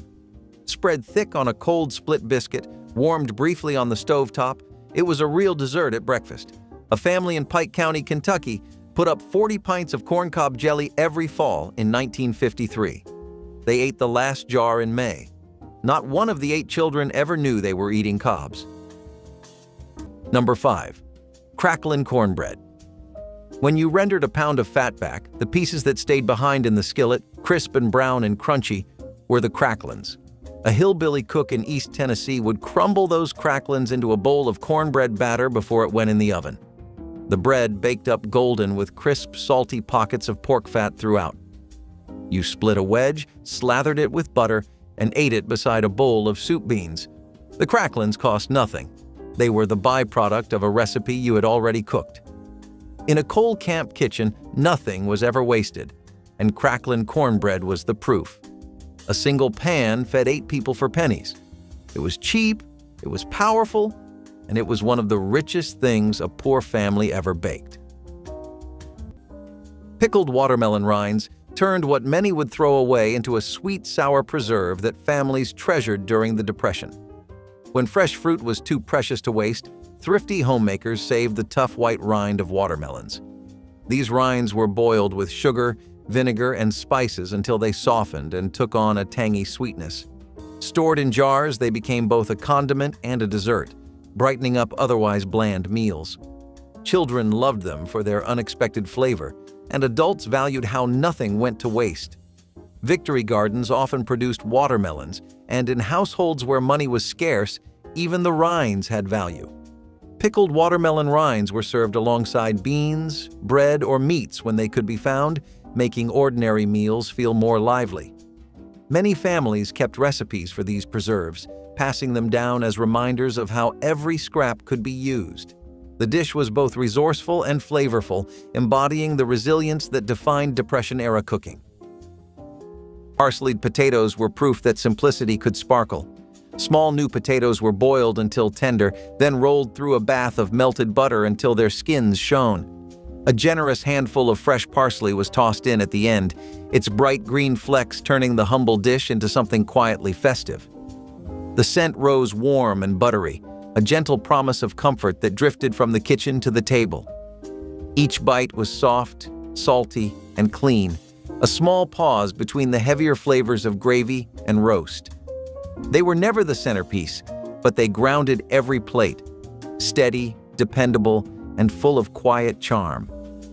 Housewives in the 1940s and 1950s loved them for their ease and beauty, a way to make an ordinary dinner feel like a feast. They were served from enamel bowls, steaming and fragrant, a green promise of freshness in the middle of winter. Parsleyed potatoes were the kind of food everyone took for granted until the bowl was empty. Humble, pretty, and timeless, they turned every Christmas meal into something balanced, comforting, and complete. Apple sausage bread.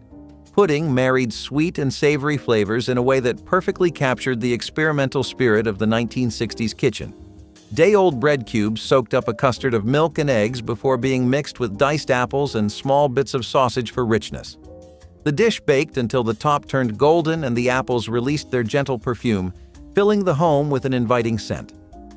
By using stale bread and modest amounts of meat, thrifty cooks created a dinner that felt both indulgent and practical. The sweetness of the fruit balanced the smoky sausage, while the custard kept every bite moist. Families often served it with a simple green salad for contrast or a drizzle of maple syrup when they wanted extra sweetness. This recipe highlighted the era's willingness to blend unexpected flavors while keeping costs low. Leftovers reheated beautifully for breakfast the next day, making it a true two-meal wonder that reflected the frugal yet inventive cooking style of mid-century American households. Flour sack fabric transformed into clothing, curtains, and household linens was one of the most creative survival strategies poor families employed during lean decades. Flour and feed companies eventually caught on and began printing their sacks with colorful patterns, knowing mothers would choose prettier fabrics when possible. Women would carefully open the sacks, wash out the flour residue, and iron the fabric smooth before cutting and sewing it into dresses, aprons, dish towels, and underwear for their children. The fabric was surprisingly soft and durable, standing up to countless washings and years of use. Children often wore matching outfits made from the same flour sacks, and neighbors could identify which store a family shopped at based on the patterns. This practice required skill, patience, and the understanding that pride didn't come from store-bought clothes, but from making something beautiful from nothing. Flour sack dresses became symbols of both poverty and incredible resourcefulness. Fried grits cakes were what happened after Tuesday. You made a pot of plain grits on Monday, coarse ground white hominy simmered in salted water until thick, poured the leftovers into a greased pan, and by morning they had set solid. You sliced them, fried each piece in lard or a dry skillet until the outside crisped into a golden shell while the inside stayed soft and creamy. A different breakfast entirely from the one it started as. South Carolina Low Country cooks had been making fried grits cakes since at least the 1850s, the tradition spreading inland through the Carolinas and Georgia as a standard use of yesterday's pot. You ate them with eggs, cane syrup, or just salt. The woman who made them knew, without measuring exactly how thick to pour the pan, so the cakes came out even. When she stopped cooking, nobody thought to ask how she knew. Shipwreck casserole had a name that sounded like a disaster and tasted like the opposite. The genius was that nothing was cooked before it went into the pan. Everything went in raw, in layers, in a specific order that you learned once and never forgot. Raw diced potatoes on the bottom, raw white rice over that, raw diced onion over the rice, raw ground beef crumbled evenly on top, a can of condensed tomato soup spread across the surface without diluting it, and then the lid on tight and 3 hours in a slow oven. The steam did the work. The potatoes cooked from the bottom up, the rice swelled and absorbed the beef drippings as they ran down through the layers. The tomato soup melted into a dark sauce that worked its way through everything. Church and community cookbooks from the 1940s and 50s documented it widely across the Midwest and South. It required no skill, no watching, and no understanding of cooking at all, just faith in the layers. Homemade vinegar was the secret weapon of every thrifty household. It was cheap to make, lasted forever, and worked for just about everything. From pickling vegetables to cleaning countertops, it was liquid gold to anyone trying to stretch their budget. A jug of vinegar kept food edible longer, added tang to dishes, and even cured meat when refrigeration was not an option. Some families made it from leftover cider or wine, others from apples gone soft, letting it ferment until sharp and strong. It was a survival tool dressed up as a kitchen staple.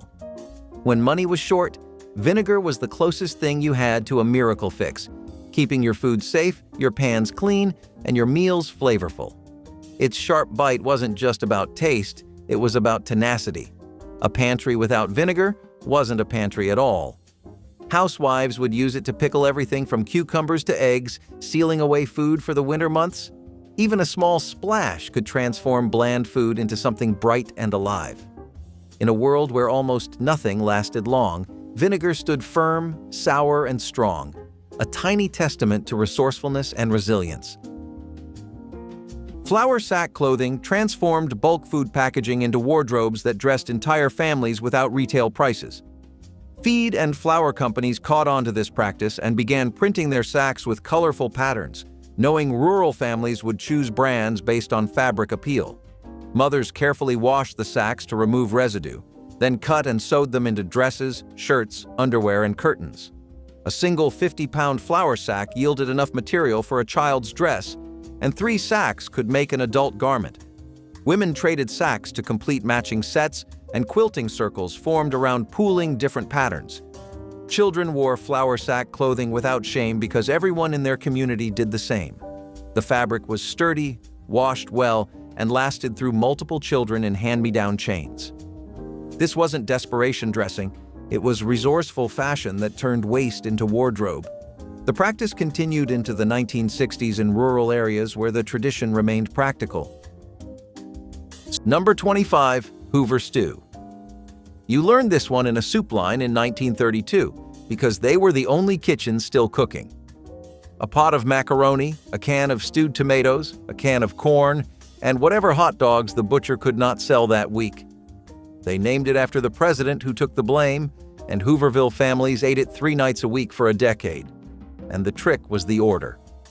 You cooked the macaroni first, drained most of the liquid, then dropped the tomatoes and corn into the same pot so the pasta starch thickened the broth without flour. 1 pot, 1 burner, 20 minutes total. The whole pan cost 20 cents in 1933 and fed 5. But a single mother in a Hooverville tent could put a hot supper on a folding table with 2 cans, 1 box of macaroni, and a stove that ran on scrap wood. Your grandmother called it supper. She was not ashamed. Number 23. Tomato gravy on toast. Down through the rural South, tomato gravy on toast was the breakfast that kept whole families upright during the lean years. A can of crushed tomatoes hit a hot skillet greased with bacon drippings. A spoon of flour went in to thicken the pan. A splash of milk softened the acid into something closer to cream than sauce. 5 minutes later, the gravy was ladled across a slab of toasted bread, and a working man left for the field with something warm sitting in his stomach until noon. The dish was a fixture in Tennessee and Kentucky farmhouses through the 1930s and 1940s. The recipe traveled north when families moved up to Detroit and Akron for factory jobs. What kept it alive was the math. A 25-cent can of tomatoes fed a household of 6. The bread was day-old, the drippings were free, and the milk came from the neighbor's cow on trade. Number 16. Wilted lettuce salad with bacon dressing. A head of leaf lettuce out of the Indiana garden in June got ripped into a wide ceramic bowl with a sliced green onion and a sprinkle of salt. Your mother fried 4 strips of bacon in a black skillet until they shattered when she squeezed them. She crumbled the bacon over the lettuce and held the skillet over the bowl. Then she poured a 1/4 cup of cider vinegar and 2 tablespoons of sugar into the hot grease and stirred it until it bubbled. The whole pan, fat and all, went over the lettuce in one slow stream. The leaves wilted on contact, soft and warm and salty. A boiled egg sliced over the top, a few cracks of pepper. 10 cents in lettuce, 15 in bacon, and a Wednesday supper landed on the porcelain enamel table beside a plate of cornbread. Number 13. Onion sandwich on buttered bread. 2 slices of soft white bread from a Wonder Loaf, a thick yellow layer of butter, and a wheel of raw white Spanish onions sliced as thin as paper. A meat packer on the kill floor at the Swift & Company yards in the Chicago stockyards in 1932 carried this sandwich because his wife could not afford anything else through the worst 3 years of the Depression. You ate it on a wooden stool over a drain grate, and the raw onion cleared your eyes through the worst of the steam. The onion cost a penny. The butter she churned herself from the cream her sister mailed up from the dairy farm outside DeKalb. Strangers thought it was a poor man's lunch, but the man eating it knew it kept him standing through a 10-hour shift in a room that smelled like blood and ammonia. Number 24. Sorghum molasses cookies. You have to understand something about sorghum to understand why these cookies existed. Sorghum is not molasses. Sorghum is the juice pressed out of a tall cane-like grass, boiled down in a flat pan over a wood fire until it turns the color of dark honey and tastes like a field at dusk. A gallon of it in 1962 cost $1.50 from the neighbor up the road who owned the mule and the press. A gallon of white sugar cost 4 times that at the store in town, and town was a 2-hour drive. So you used what you had. Mrs. Arlie Burgess in Clay County, West Virginia, made a tin full of sorghum cookies every Saturday for 51 years. Flour, lard, sorghum, soda, ginger, a pinch of salt. She rolled them thin as a dime and baked them on the stove. The children got 2 each after supper. But her grandchildren, grown now, still say they have never tasted anything sweeter. That is not an exaggeration. That is memory doing what memory does. Number 25. Soup beans and cornbread. Vera Justice set a pot of pinto beans to soak at 5 in the morning before she walked her oldest to the school bus. By 3 in the afternoon, the beans were soft. The broth was thick, and a hunk of fatback had melted down into the pot. The cornbread went into the skillet at 3:50. It baked while she set the table. You could feed 6 people for under $1. The beans were 29 cents a pound at the company store. The cornmeal was 40 cents for a 5-pound sack. The only rule was that the bread had to be hot enough to melt butter when it hit the plate. Women in coal camps from Logan County to Harlan County made this same meal on the same schedule because their husbands came home on the same whistle. It was not a peasant dish. It was a working dinner that honored a working man. That mattered. Number 9. Chocolate gravy on biscuits. You might not have heard of this one unless you grew up in eastern Kentucky or the surrounding mountain communities stretching into West Virginia and eastern Tennessee. Chocolate gravy is not a tourist dish. It is not in any fancy cookbook. It is a breakfast made from cocoa powder, flour, sugar, milk, and a little butter, cooked in a saucepan until it thickened into a pourable, rich sauce that went over split biscuits the way sausage gravy did everywhere else. Food writers have traced it to eastern Kentucky specifically, calling it a regional creation of the mountain communities there. A can of Hershey's cocoa cost about 20 cents in 1964. A bag of flour was a staple already in the house. For families in the isolated hollows and ridge communities of the Appalachian coalfields, chocolate gravy was the Sunday morning treat. The children woke up to the smell of it and came down the stairs before they were called. That happened every time. It still does. Number 15. Rice and gravy. In the bayou country of South Louisiana and the rice farming counties of East Texas, rice and gravy was not a side dish. It was the meal itself. Beef drippings from whatever cut had been cooked the day before, reheated and thickened with flour and water into a brown gravy that soaked into the rice until every grain was dark and glossy. Families in Vermilion Parish, Louisiana, ate this 3 nights a week. The pot that made the gravy was the same pot used to cook the rice. 1 burner, 1 pot, 1 meal. The secret, if there was one, was patience over the roux, which required stirring over a medium flame until the flour went from raw to deep brown without burning. Every Cajun grandmother had her own timing for this. None of them wrote it down. You learned it by standing next to her at the stove until the smell was right. That's how the best skills move through generations. Number 17. Egg noodles with butter. A bag of egg noodles cost 12 cents in 1954. You boiled them, drained them, and tossed them with whatever fat you had. Butter if you were lucky. Margarine if you were not.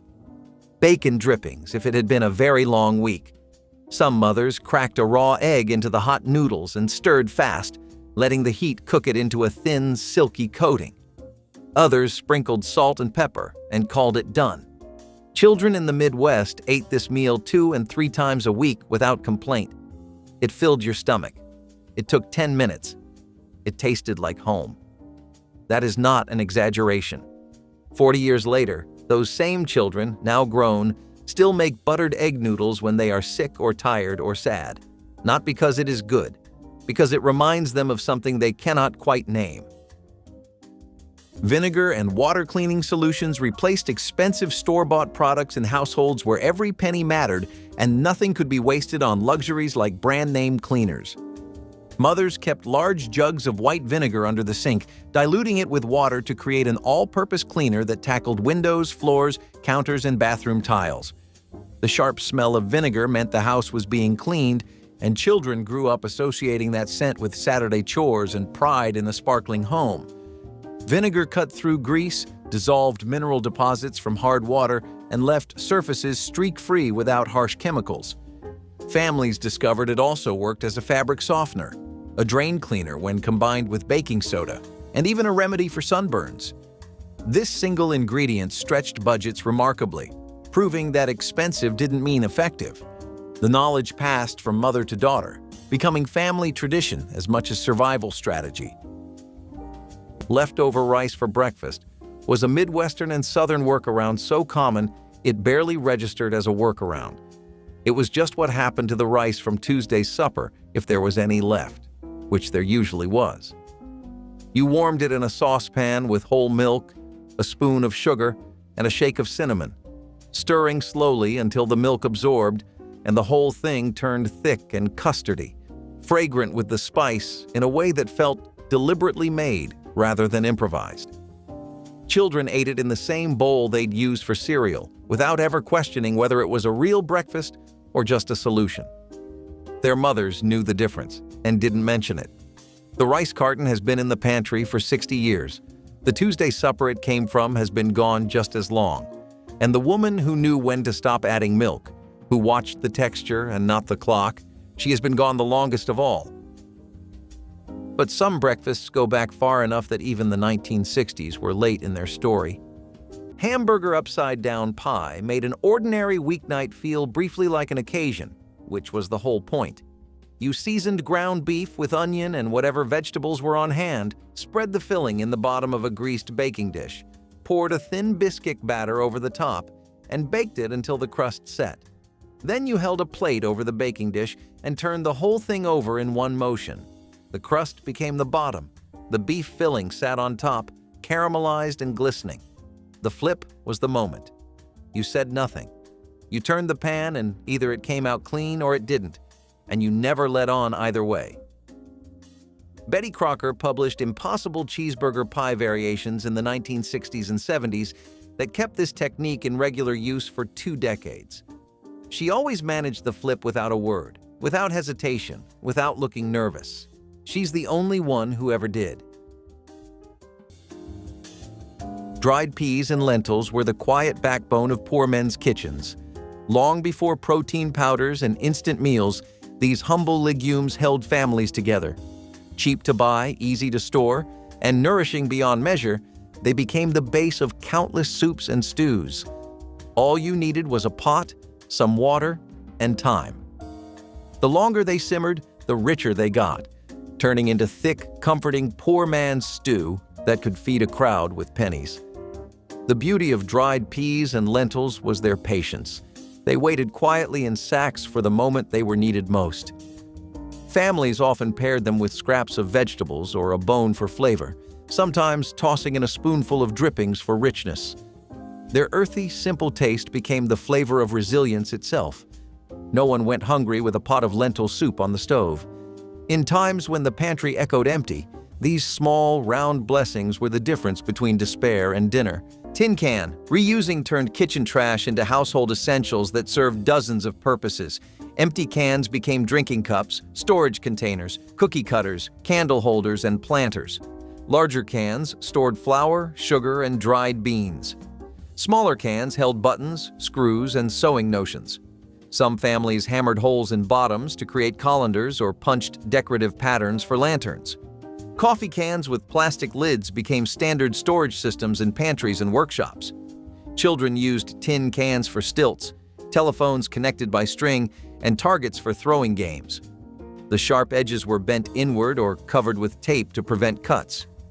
Families accumulated collections organized by size, knowing each can would eventually find purpose. What stores sold as specialty containers, poor households created from what arrived free with their food. The practice represented fundamental thrift, recognizing value in what others considered garbage and refusing to spend money on items that could be made from waste. Number 19. American chop suey.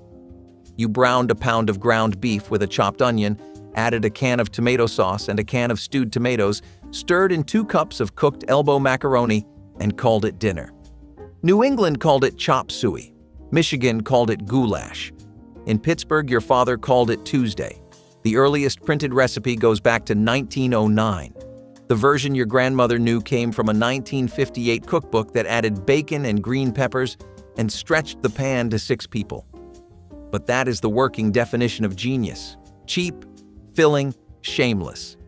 And the real engineering inside the bowl was the elbow macaroni itself, because the curl of the noodle held a tablespoon of tomato sauce on its own, which meant a single spoonful delivered 3 things at once: the meat, the starch, and the sauce. Number 16. Mock chicken legs. Polish-American kitchens in Pittsburgh and Cleveland came up with this one around 1908, and the recipe spread to Detroit and Buffalo within a decade. Chicken in the city was expensive and scarce. Pork shoulder and veal scraps from the butcher cost a fraction of the price. Cooks cut the meat into 1-inch cubes, threaded the cubes onto a wooden skewer, and shaped the whole thing to mimic the leg of a chicken. The skewers got rolled in beaten egg, then in cracker crumbs, then browned in a cast-iron skillet until the crust turned the color of a copper penny. A lid went on the pan for the last 20 minutes so the meat steamed itself tender. By the Depression, mock chicken legs were a Sunday dinner across the Great Lakes industrial belt. A pound of pork and veal scraps cost 15 cents and fed a family of 5. Seniors today still call it city chicken. Number 18. Macaroni and tomatoes. A box of Muller's elbow macaroni cost 19 cents at the Sparkle Market in 1963. A can of Hunt's stewed tomatoes cost 15. Together, they made supper for a family of 4 for less than the price of a candy bar. Your mother boiled the macaroni in salted water, drained it, dumped it back in the pot, and stirred in the can of tomatoes straight, juice and all, with a pat of butter and a generous dash of salt and pepper. Some women added a teaspoon of sugar to cut the acid. Some women added a chopped onion if there was one in the bowl. Nobody added garlic. The dish came to the table in the same pot it was cooked in, with a wooden spoon sticking out and a sleeve of saltines beside it. It was the meal a Pennsylvania mill town ate on a Friday because Friday was payday and the rent came first. And children ate seconds and thirds because the pot held no shame. Number 15, dripping sandwich on rye. The brown jelly that gathered in the bottom of the roast pan went into a clay crock by the stove. A foundry worker at the Goodyear plant in Akron in 1939 spread cold beef dripping on a thick slice of caraway rye, salted it heavy, and ate it before the second whistle. The dark layer of meat juice that settled at the bottom of the crock was called the jelly, and that was the part the man of the house got first because his arm was holding the family up. The white fat on top went into pie crust and biscuit dough. A single crock from a Sunday roast lasted a family of 7 through October. Number 15 had no recipe.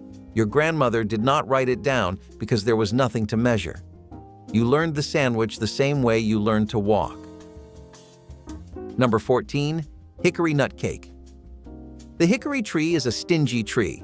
The nuts are small, the shell is thick, the meat inside is the size of a baby's fingernail.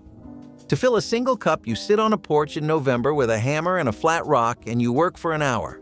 A grandmother in Watauga County, North Carolina, put her grandchildren to the job every fall. Each child got a penny a cup.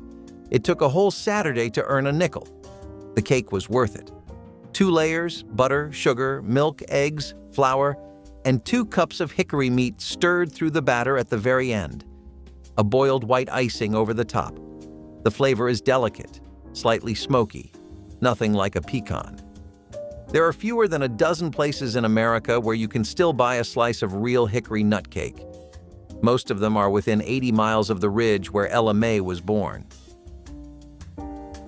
Number 11, chicken fried steak.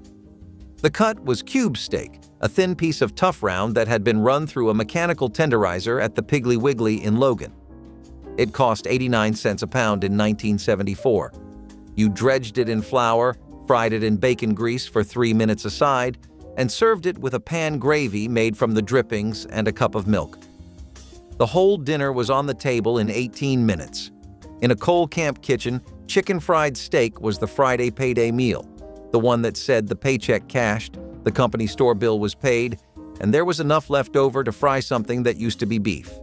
A family of 6 could eat for under $2.50. Your grandmother served it beside mashed potatoes and a plate of biscuits.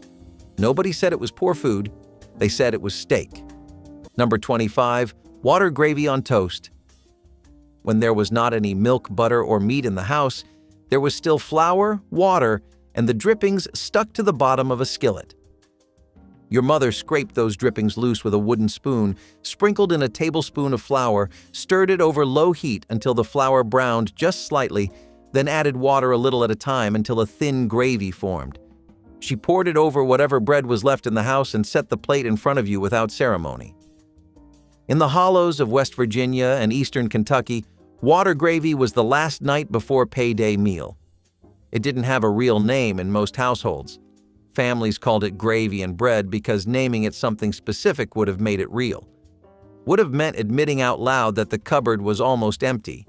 A full skillet of bacon drippings, saved in a coffee can on the back of the stove, made this taste richer than it had any right to. 1 skillet, 5 minutes. A family could go to bed with something warm inside them. That was enough. Number 16, hamburger gravy over rice. A 1/4 pound of ground beef, browned in the skillet with a diced onion until it broke into crumbles. A spoonful of flour stirred in to make a roux with the drippings. Beef broth or water added slowly, stirred until a thin brown gravy formed around the meat. Poured over white rice that had been cooked while the gravy came together.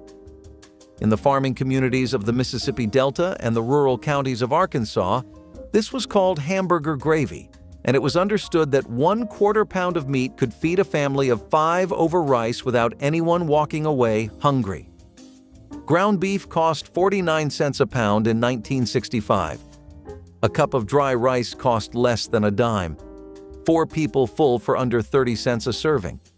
There is no restaurant in America that has figured out how to charge for that ratio. There never will be. The math doesn't work in their favor. Number 25, sugar bread. A girl in eastern Tennessee, around 1954, came home from school and found nothing in the kitchen except a loaf of white bread, a tin of lard, and a bag of sugar. She was 9 years old. She spread the lard across 2 slices, spooned sugar on top, and pressed them together. That was her after-school snack every day for 2 years. It cost less than 2 cents. A loaf of white bread ran about 14 cents in 1954. The lard was practically free if your family rendered its own. The sugar was a few pennies scooped from the bin. It was not a recipe. It was not a treat. It was what you ate when there was nothing else. Families across Appalachia and the rural South knew this combination by heart. Some used butter when they could afford it. Most could not. The lard gave it richness. The sugar gave it sweetness. The bread gave it substance. Children did not know they were eating poverty. Your grandmother probably made this at some point. She just never told you because she remembered what it meant to need it. Bread bag ties and twist ties collected in junk drawers served countless purposes in households where nothing was ever thrown away if it might possibly prove useful later. These small metal or plastic-coated wires became tools for organizing electrical cords, closing bags of frozen vegetables, securing tomato plants to stakes in the garden, and even repairing broken zipper pulls on jackets. Families accumulated dozens over months and years, storing them in old coffee cans, jelly jars, or dedicated junk drawer compartments where they tangled together waiting for their moment. The ties were perfect for quick fixes that didn't warrant a trip to the hardware store, and children learned to check the collection before asking parents to buy anything.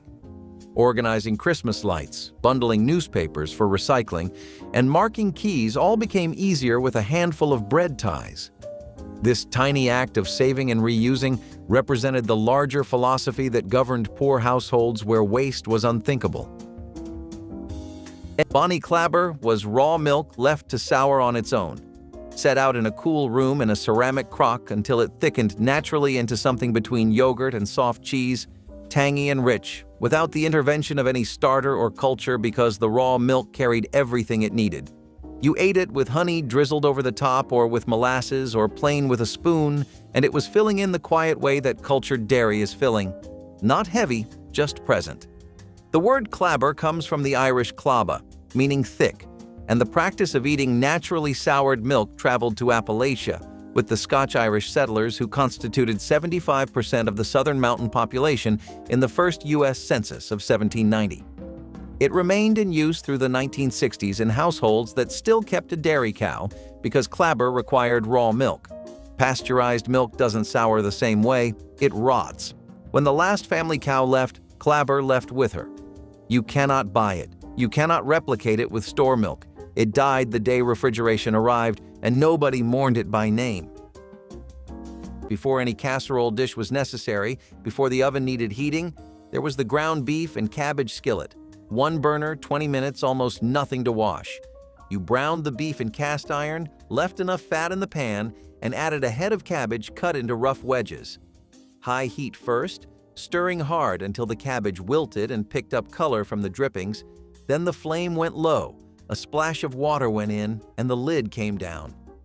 By the time it was done, the cabbage had absorbed every bit of flavor from the beef and the fat below it, and the whole pan tasted like something far more deliberate than what went into it. German immigrant communities in Pennsylvania and the Midwest brought this combination of fried cabbage and ground meat from the old country in the 19th century.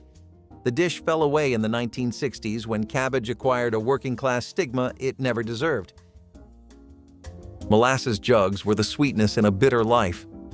Cheap and long-lasting, molasses could turn the plainest meal into something special. You could drizzle it on cornbread, stir it into beans, or mix it with hot water for a makeshift tea.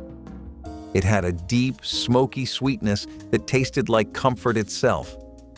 Poor families loved it because it was cheaper than sugar and lasted 10 times longer. A single jug could see a household through months of tight times. Kids dipped biscuits in it, farmers used it to sweeten their coffee, and mothers poured it into cakes when they wanted to feel fancy. That thick, dark syrup was more than food. It was memory in liquid form. When money was thin and cupboards nearly bare, molasses was the one indulgence you could still afford.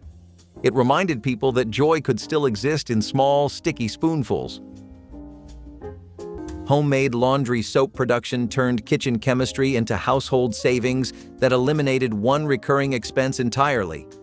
Families grated bars of lye soap or saved soap scraps, then mixed them with washing soda and borax in proportions passed down through generations. The resulting powder cleaned clothes effectively at a fraction of commercial detergent prices.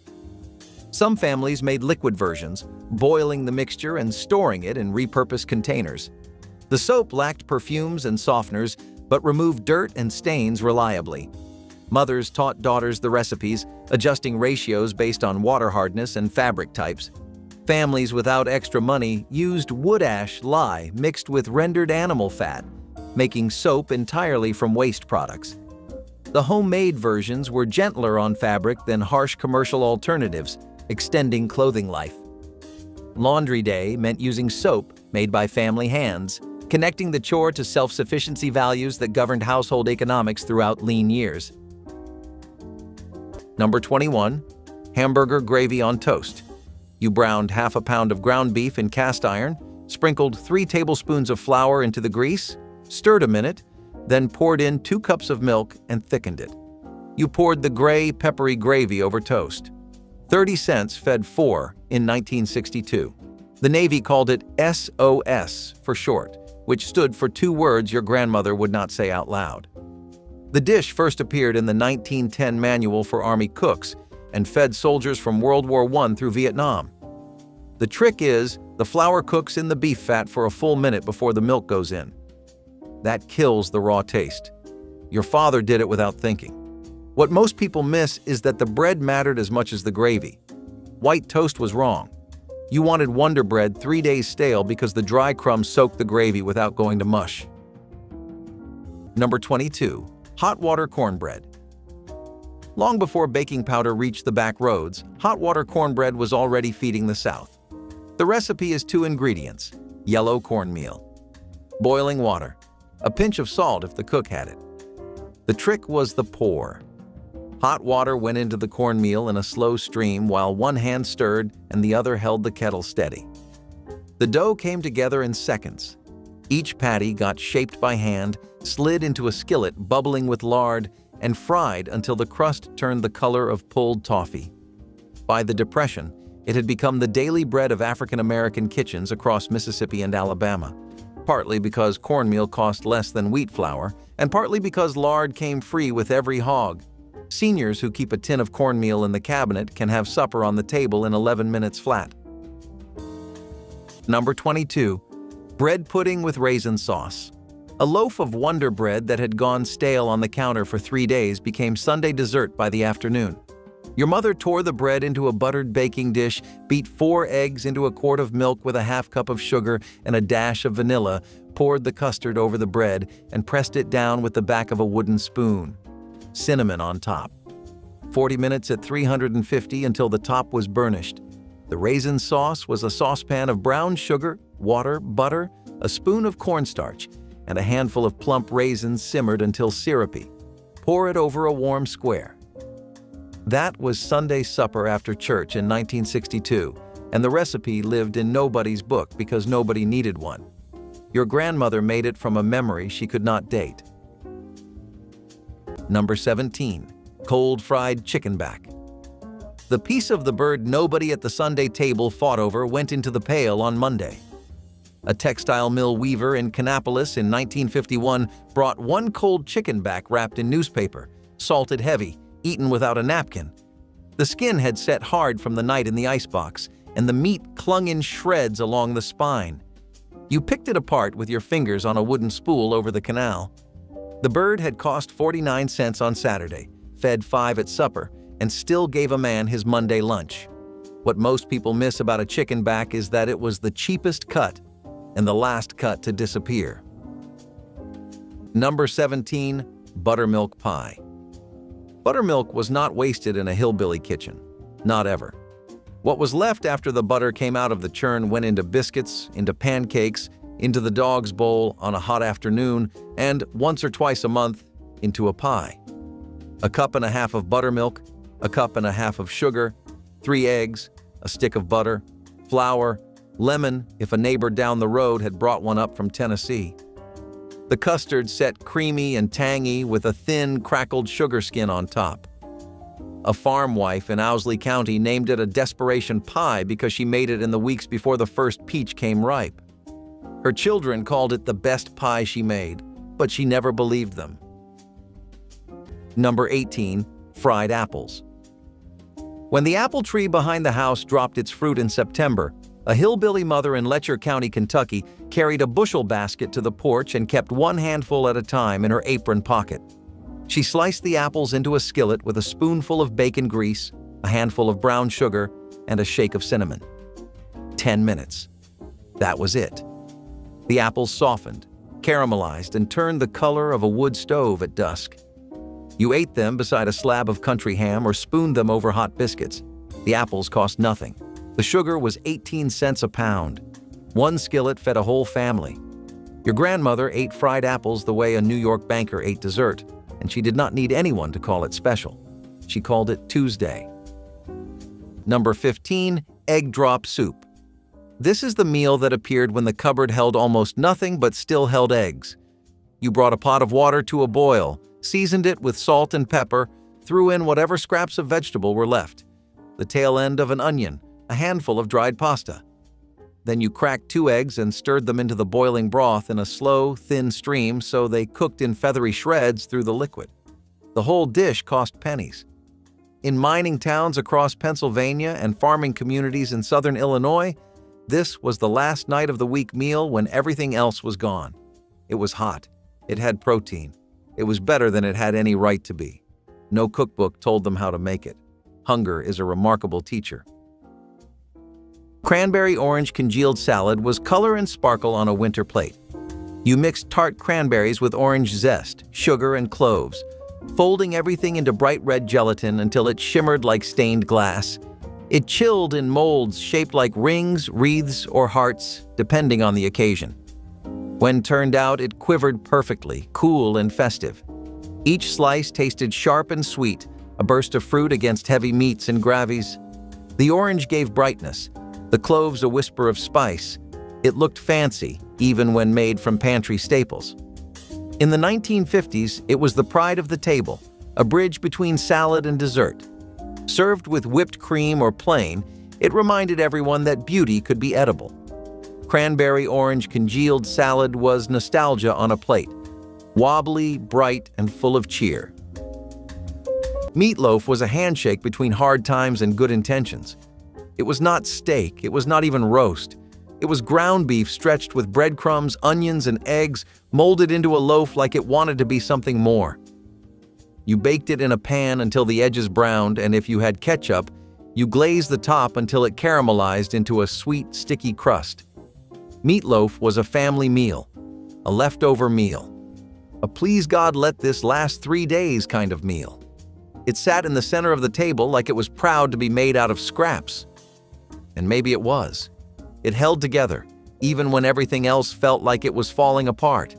Slice by slice, you ate it with mashed potatoes or just plain white bread, soaking up every bit of flavor. It was dense, it was heavy, and it was honest.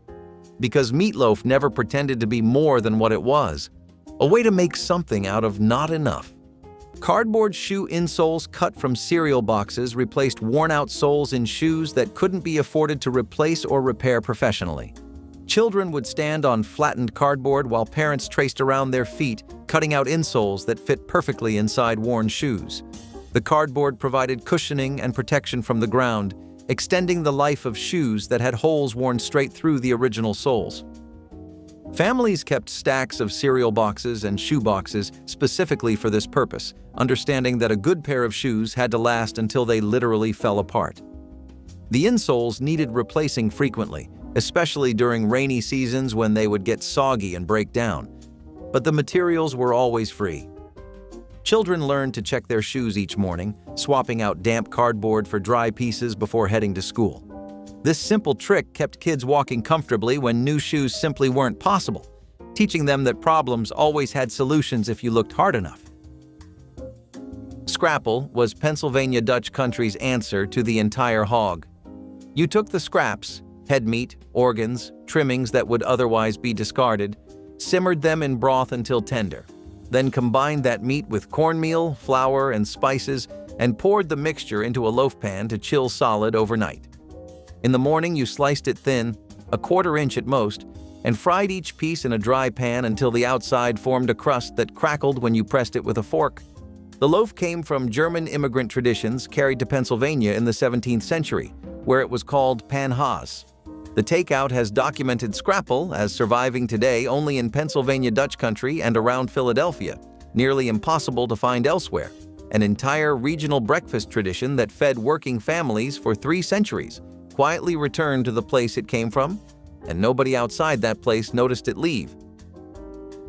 Hamburger pie was never quite a quiche and never quite a casserole, and that in-between quality was exactly what made it so practical for women who built supper from scratch through the 1940s and 50s. You browned ground beef with onion, added whatever vegetables the refrigerator had left, poured the filling into a skillet lined with biscuit dough, laid more dough over the top, crimped the edges like a real pie, and baked it until the crust went golden.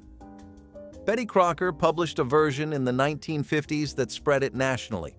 She made it on Thursdays, the day before payday, the day the refrigerator was at its most creative. Nobody makes hamburger pie on Thursdays anymore because nobody is counting days to payday in quite that way. The arithmetic has changed. The pie hasn't been seen since. Homemade jelly or preserves were pure happiness in a jar. When sugar was rationed and fruit was scarce, families saved what little they could, wild berries, apples, even crab apples, to boil down into spreads. It was one of the few luxuries that even the poorest households tried to keep around. A spoonful on a biscuit or cornbread could make a hard morning feel a little softer. These preserves weren't just about sweetness. They were about memory, about holding on to the taste of summer through the long, cold months. Every jar represented hours of patience and love, sealed tight for when the world felt a little too empty.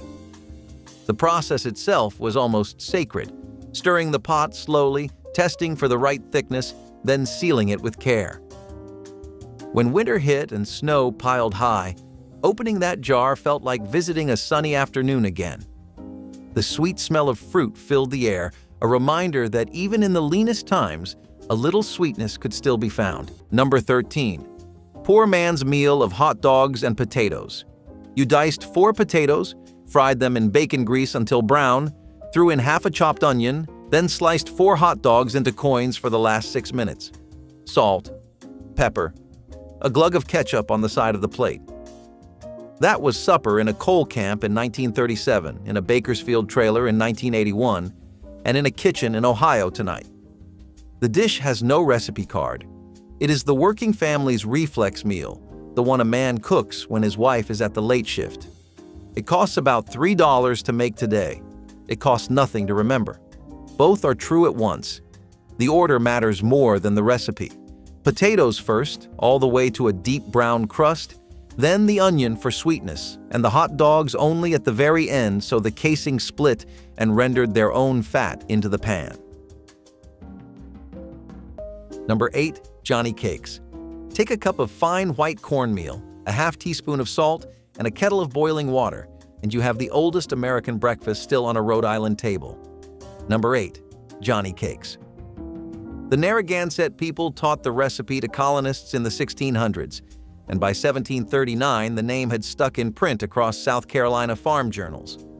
The traditional method demands stone-ground white flint corn, the kind Kenyon's grist mill on the Pawcatuck River has produced since 1886.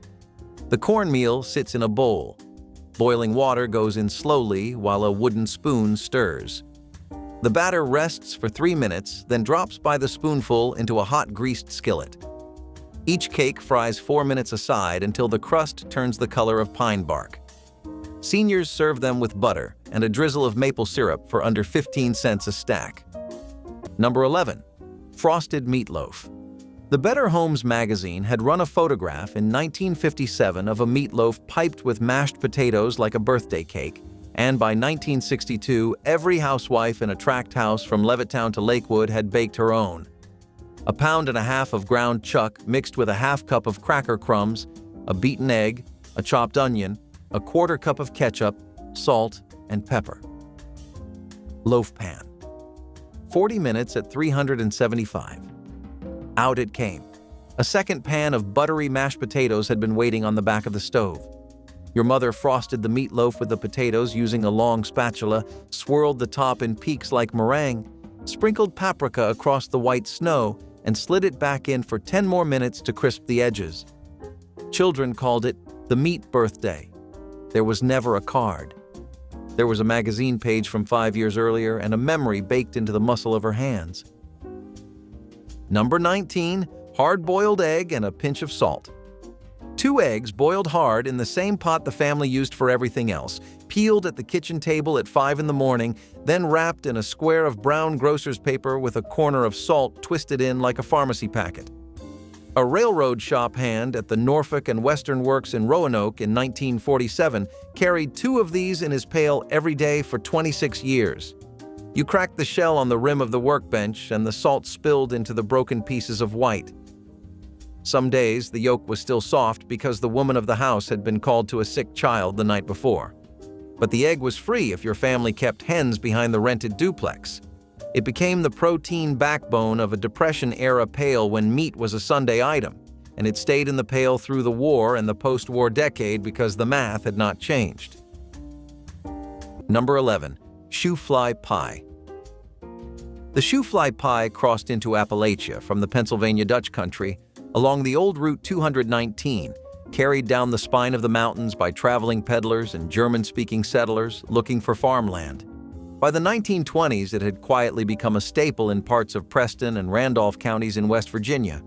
A cup of molasses, a cup of boiling water, a teaspoon of soda, a cup of flour crumbled with butter and brown sugar into sandy crumbs. The molasses went into the unbaked crust. The crumbs went over the top. It baked into a dark, sticky, cake-crumbed wonder of a pie. The name came from the habit of setting the pies out to cool on a porch rail, where flies had to be shooed off the sugar. A whole pie, in 1931, cost a dime to make. It fed a family of 7 with seconds. Number 3, tomato gravy over biscuits. At the end of August, when the last ripe tomatoes from the garden were too soft to slice, a hillbilly woman would core them, run them through a hand-cranked food mill, and simmer the pulp with bacon grease, flour, salt, and a crack of black pepper. 15 minutes on the stove and the gravy was thick, smoky, and the color of a sunset over Pine Mountain. You poured it over hot biscuits and ate it with a fork. Women in Perry County, Kentucky made this for weeknight supper when the meat in the freezer was running low. It cost under 30 cents for 6 plates. It was hot, it was hearty, and it was the kind of meal that proved a garden and a skillet could stand in for a butcher and a grocery bill. Number 3, crackers and peanut butter. A jar of peanut butter cost about 35 cents in 1962. A sleeve of saltines was under a quarter. Put them together on a plate, and that was an after-school meal, a quick supper, a packed lunch, or the only option left at the end of the week. Peanut butter worked. It had protein. Crackers had carbohydrates. The combination kept children going through afternoon chores, through homework at the kitchen table, through long evenings before bed. In agricultural communities across the South and Plain states, Georgia, the Carolinas, Kansas, Oklahoma, peanut butter was the protein source that never ran out. It kept in the pantry through summer heat without spoiling. It cost less per gram of protein than anything else in the store. It didn't require refrigeration or cooking or any skill to prepare. You spread it with a butter knife and handed it to a child, and that child ate it and did not feel poor. That is the definition of a useful food. Pineapple Bavarian cream salad belonged to the family of molded desserts that were once considered the height of elegance in American dining. Housewives would prepare a gelatin base flavored with pineapple juice, fold in whipped cream, and let it set in decorative molds that made it look far fancier than the effort required. The result was a creamy, sweet dish that struck a perfect balance between richness and lightness, often served at luncheons or holiday dinners. Its exotic touch came from the pineapple, which in mid-century America still carried connotations of tropical luxury. Recipes often encouraged garnishing with extra fruit or whipped cream, making it as much a visual centerpiece as a dessert. Cookbooks from the 1950s and 60s frequently praised Bavarian creams for their versatility, and pineapple was a particularly popular version because it paired well with both sweet and savory menus. Today, the idea of molded cream salads feels dated, but in their time, they were treasured recipes that signaled hospitality, sophistication, and an eagerness to impress guests with something beautiful and sweet. Hominy and bacon casserole offered hearty satisfaction with minimal ingredients, highlighting how resourcefulness defined many mid-century meals. Creamy canned hominy provided a naturally sweet base that absorbed the smoky flavor of crisp bacon bits sprinkled throughout. A light sauce of milk and butter bound everything together before baking, creating a dish with comforting richness despite its simplicity. Families often served it as a main course with a side of green vegetables or a slice of cornbread, making it a complete and inexpensive dinner. Hominy's long shelf life and low price made it a dependable pantry staple, while just a few strips of bacon added enough depth to please meat lovers without straining the budget. The casserole reheated beautifully, so leftovers were welcomed for quick lunches the next day. Its combination of smooth texture and smoky taste made it popular at potlucks and church gatherings where thrifty recipes were always appreciated. Hominy and bacon casserole remains a testament to how modest ingredients can deliver true comfort and memorable flavor when prepared with care and creativity. Baking soda paste for cleaning and deodorizing replaced countless specialty products in frugal households where one ingredient had to serve many purposes. Mixed with water into thick paste, baking soda scrubbed stains from countertops, sinks, and bathtubs without scratching surfaces. Sprinkled dry on carpets and upholstery, it absorbed odors overnight before being vacuumed away. Added to laundry, it brightened whites and softened hard water. Families kept open boxes in refrigerators and freezers to absorb food smells, replacing them monthly and using the old baking soda for cleaning. The powder also served as emergency toothpaste, antacid for upset stomachs, and treatment for bee stings and sunburns. Children grew up seeing this single orange box solve problem after problem, learning that simplicity often outperformed complexity. Baking soda represented the philosophy that knowledge mattered more than money, that understanding how things worked could replace expensive purchases with pennies worth of powder. Souse appeared after the hog killing, usually in November, and it appeared on the breakfast table for about 2 weeks before anyone had reason to complain. Head cheese, boiled pork head meat, tongue, and snout, pulled from the bone, packed with vinegar, spices, and gelatin-rich broth to set overnight, was sliced thin and laid on toast or eaten cold with a fork. The German and Scotch-Irish immigrants who settled Appalachia brought souse-making traditions from Europe, where similar preparations went by names like sulza and potted head, and the technique merged with the American practice of using every part of the hog at season's end.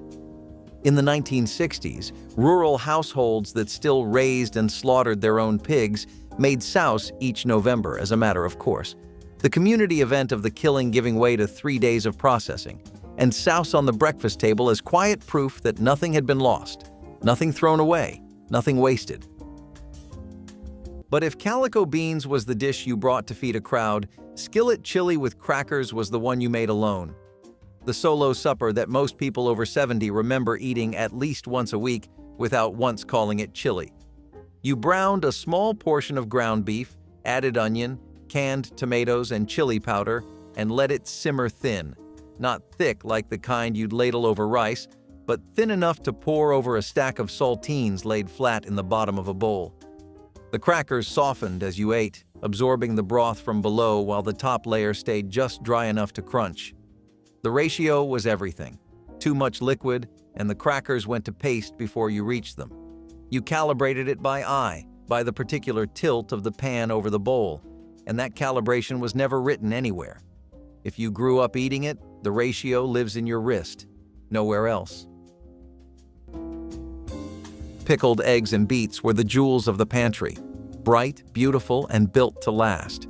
Soaked in vinegar, sugar, and salt, they glowed like treasures in glass jars. The eggs turned pink, the beets softened, and together they made a meal that was cheap, colorful, and full of flavor. They were a common sight at farmhouse tables and taverns alike, where people admired their color as much as their taste. Pickled foods were insurance against hunger, proof that smart hands and simple tools could outsmart any shortage. Every bite carried a tangy reminder that thrift could still be delicious. Families would open a jar and set it proudly on the table as if it were a dish fit for company. The vinegar smell filled the room, sharp but comforting, reminding everyone that preparation meant survival. Even months after harvest, those ruby-red jars stood gleaming, a symbol of effort preserved and beauty made edible. Number 16. Milk toast. You toasted 2 slices of stale white bread, dropped them in a wide bowl, heated a cup of milk just below a simmer, melted butter and sugar on the toast, then poured the hot milk over with a sprinkle of nutmeg. That was supper on a sick night in 1934. That was breakfast on a cold morning in 1947. Mark Twain ate it. Every grandmother in the Midwest made it for a child with a fever or a husband worn out from the late shift. The bread softened just enough to hold a spoon. The milk turned sweet from the butter melting under it. It cost less than a nickel a bowl. The genius was the staling. Day-old bread held the shape of a slice under hot milk. Fresh bread fell apart inside 90 seconds. Your grandmother set aside the heel of every loaf for milk toast, and that was how a kitchen wasted nothing across a generation. It still tastes like being loved. Number 25. Beans and weenies.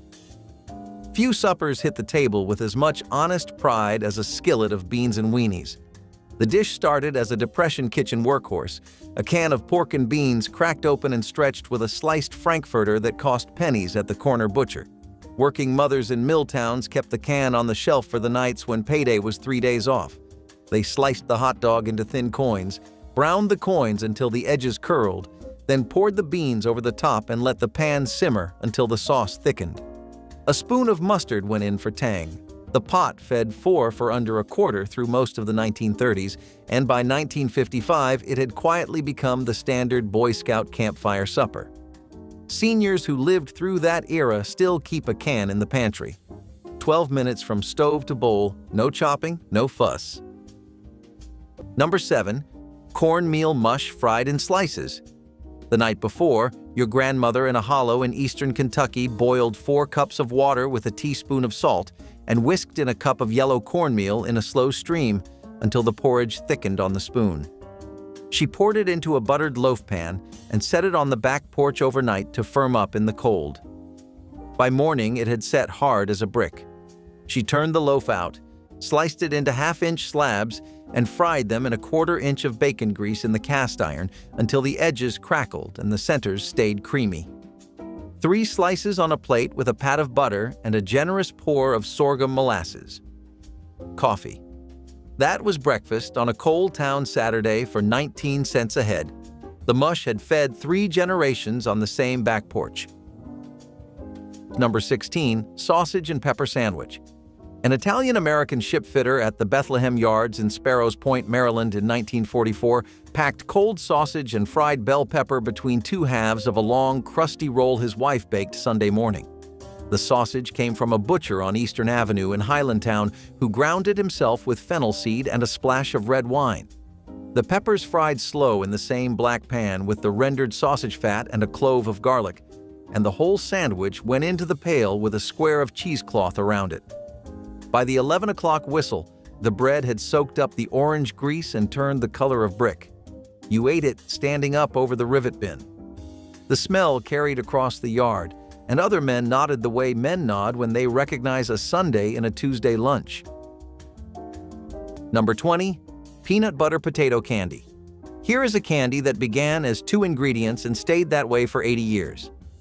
1 cold, boiled potato, 2 cups of powdered sugar worked in by hand until a white dough came together under your palms. You rolled it out thin on a floured board, spread peanut butter over the whole sheet, rolled it up like a jelly roll, cut it into coins, pinwheels of brown and white, sweet enough to set your teeth aching. A single potato, a 2-pound bag of sugar from the company store, and a jar of peanut butter made enough candy for a church social of 50. Mrs. Nora Lewis of Mingo County, West Virginia, made it every Christmas Eve from 1944 until 1989.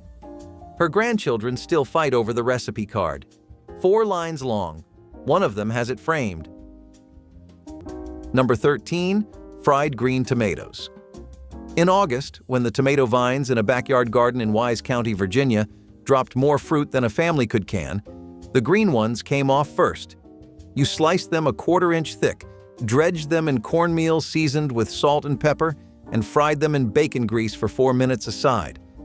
The outside was crunchy, the inside was tart, and a stack of 6 slices alongside a plate of soup beans made a dinner that felt like a celebration. A bushel of green tomatoes from your own garden cost nothing. The cornmeal was 4 cents per serving. It was the kind of meal that showed up on a kitchen table in the same week a coal company announced a layoff and nobody felt poor eating it. Evaporated and powdered milk were the quiet heroes of the poor man's pantry, the kind that didn't look like much but made all the difference. When fresh milk was too expensive or too far to fetch, these tins stepped in. Powdered milk mixed with water could be used for baking, breakfast, and even feeding babies when nothing else was around. Evaporated milk had that thick, sweet flavor that made coffee richer and pies creamier. It was comfort in a can. People learned to trust it because it never spoiled and could sit on a shelf for months. During lean winters, that security meant everything. You'd see families mix a little milk powder with oats, stretch it into gravy, or stir it into mashed potatoes. It might not have been the farm fresh kind, but it carried the same warmth. For many, those tins meant nourishment and dignity in a time when both were scarce. Pink fluff salad was a pastel favorite that appeared on countless tables during the heyday of gelatin desserts and whipped topping concoctions. Typically made with strawberry jello, whipped topping, and cottage cheese, it created a light and creamy dish that blurred the line between side and dessert. Marshmallows or canned fruit were often folded in to give it extra sweetness and texture, making it appealing to both children and adults. It was a dish that felt celebratory, perfect for holidays, showers, or community dinners where colorful food was part of the fun. Homemakers liked pink fluff salad because it was inexpensive, easy to prepare, and guaranteed to look cheerful on the table. Its soft texture and bright color made it a favorite among children, while its creamy sweetness gave adults a dose of comfort. Though it has largely disappeared from modern recipe collections, pink fluff salad remains a nostalgic reminder of the playful, creative cooking style that defined mid-century potlucks and family gatherings. Oats and rolled grains were the quiet champions of frugality. A tin of oats might not look like much, but it could feed a family for days. Porridge for breakfast, oat bread for supper, or even oats used to thicken a stew, it all came from the same humble tin. They were filling, affordable, and versatile, which made them a staple in every working class. Chili and crackers were the meal you made when you needed fire in your belly and not much else. Ground beef, a can of beans, tomato sauce, and every spice you could find in the back of the cabinet. You let it simmer until it thickened, bubbling and bold. The kind of dish that fogged up the windows and warmed up the room. You served it with saltine crackers, always saltines, stacked on the side or crumbled right in. Sometimes there was shredded cheese, sometimes a dollop of sour cream. But usually, it was just the basics. And that was fine, because chili did not need help. It had enough heat, enough bite, enough heart. You ate it with a spoon too big for the bowl and left the table feeling like you had won something. Maybe you had. Rubber bands saved from newspapers and produce became essential repair tools in households where buying new supplies meant choosing between fixing something or feeding someone. Families wrapped them around loose jar lids to improve grip, bundled pencils and utensils together, and used them to hold cracked tool handles in place until proper repairs could be made. The bands accumulated in kitchen drawers, sorted loosely by size, ready for whatever emergency arose next. Children learned to slip them off rolled newspapers carefully to avoid snapping, understanding that even this small item had value. Stretched rubber bands became slingshots for boys, hair ties for girls, and game pieces for indoor entertainment on rainy days. When wrapped tightly around leaking hose connections, they provided temporary fixes that often became permanent solutions. The elasticity eventually gave out, but new bands arrived with the next newspaper delivery, keeping the supply constantly replenished. Grape jelly meatballs were the dish nobody admitted to loving until someone brought them to the church social, and the crock pot was empty before the potato salad was half gone. You browned ground beef meatballs, added them to a slow cooker with 1 jar of Concord grape jelly and 1 bottle of Heinz chili sauce, and let the combination do something it had no business doing, turning into a sticky, tangy, savory glaze that made no sense on paper and complete sense in your mouth. The rival crock pot launched in 1971, and by the mid-70s, the grape jelly meatball had colonized every church hall, every potluck, and every office Christmas party from coast to coast. You pretended not to know what was in them when people asked. You never told anyone about the jelly. You made a double batch and you told nobody. The secret died with the recipe card. Number 24, Depression Spaghetti. You opened a bottle of ketchup and you opened a box of pasta, and that was the entire grocery list. The home cooks of the 1930s figured out that sugar, vinegar, and tomato puree were the 3 things that made marinara taste like marinara, and ketchup already had all 3. You boiled the noodles, drained them, stirred in half a bottle of ketchup, and you had a plate that looked like Italian food on a budget that did not. A Japanese chef in 1945 watched American GIs eat C-ration spaghetti and invented Neapolitan, still on Tokyo menus today. Down in Haiti, they make breakfast spaghetti with ketchup, sausage, and pepper. 1 cheap idea, 3 countries, all feeding workers. The bare-bones version fed millions across 2 decades. Number 18, biscuits and white gravy. Few breakfasts have carried more workers to more shifts than biscuits and white gravy. The gravy is a roux of bacon drippings and flour, whisked over low heat until the flour turns the color of buttermilk.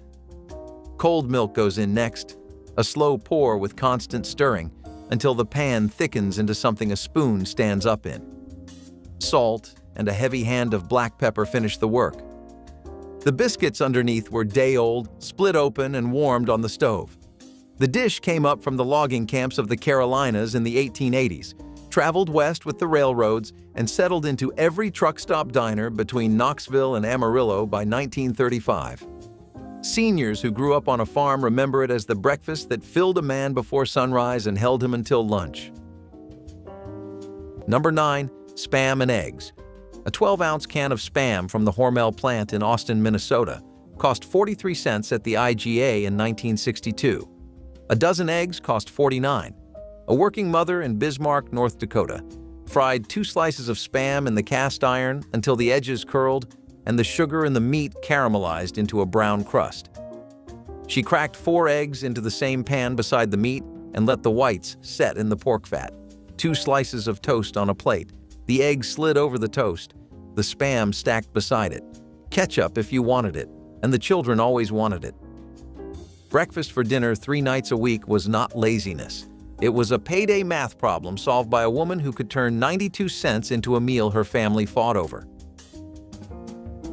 Number 18, crackers and milk in a thermos. A green thermos of cold whole milk and a sleeve of premium saltines wrapped in wax paper.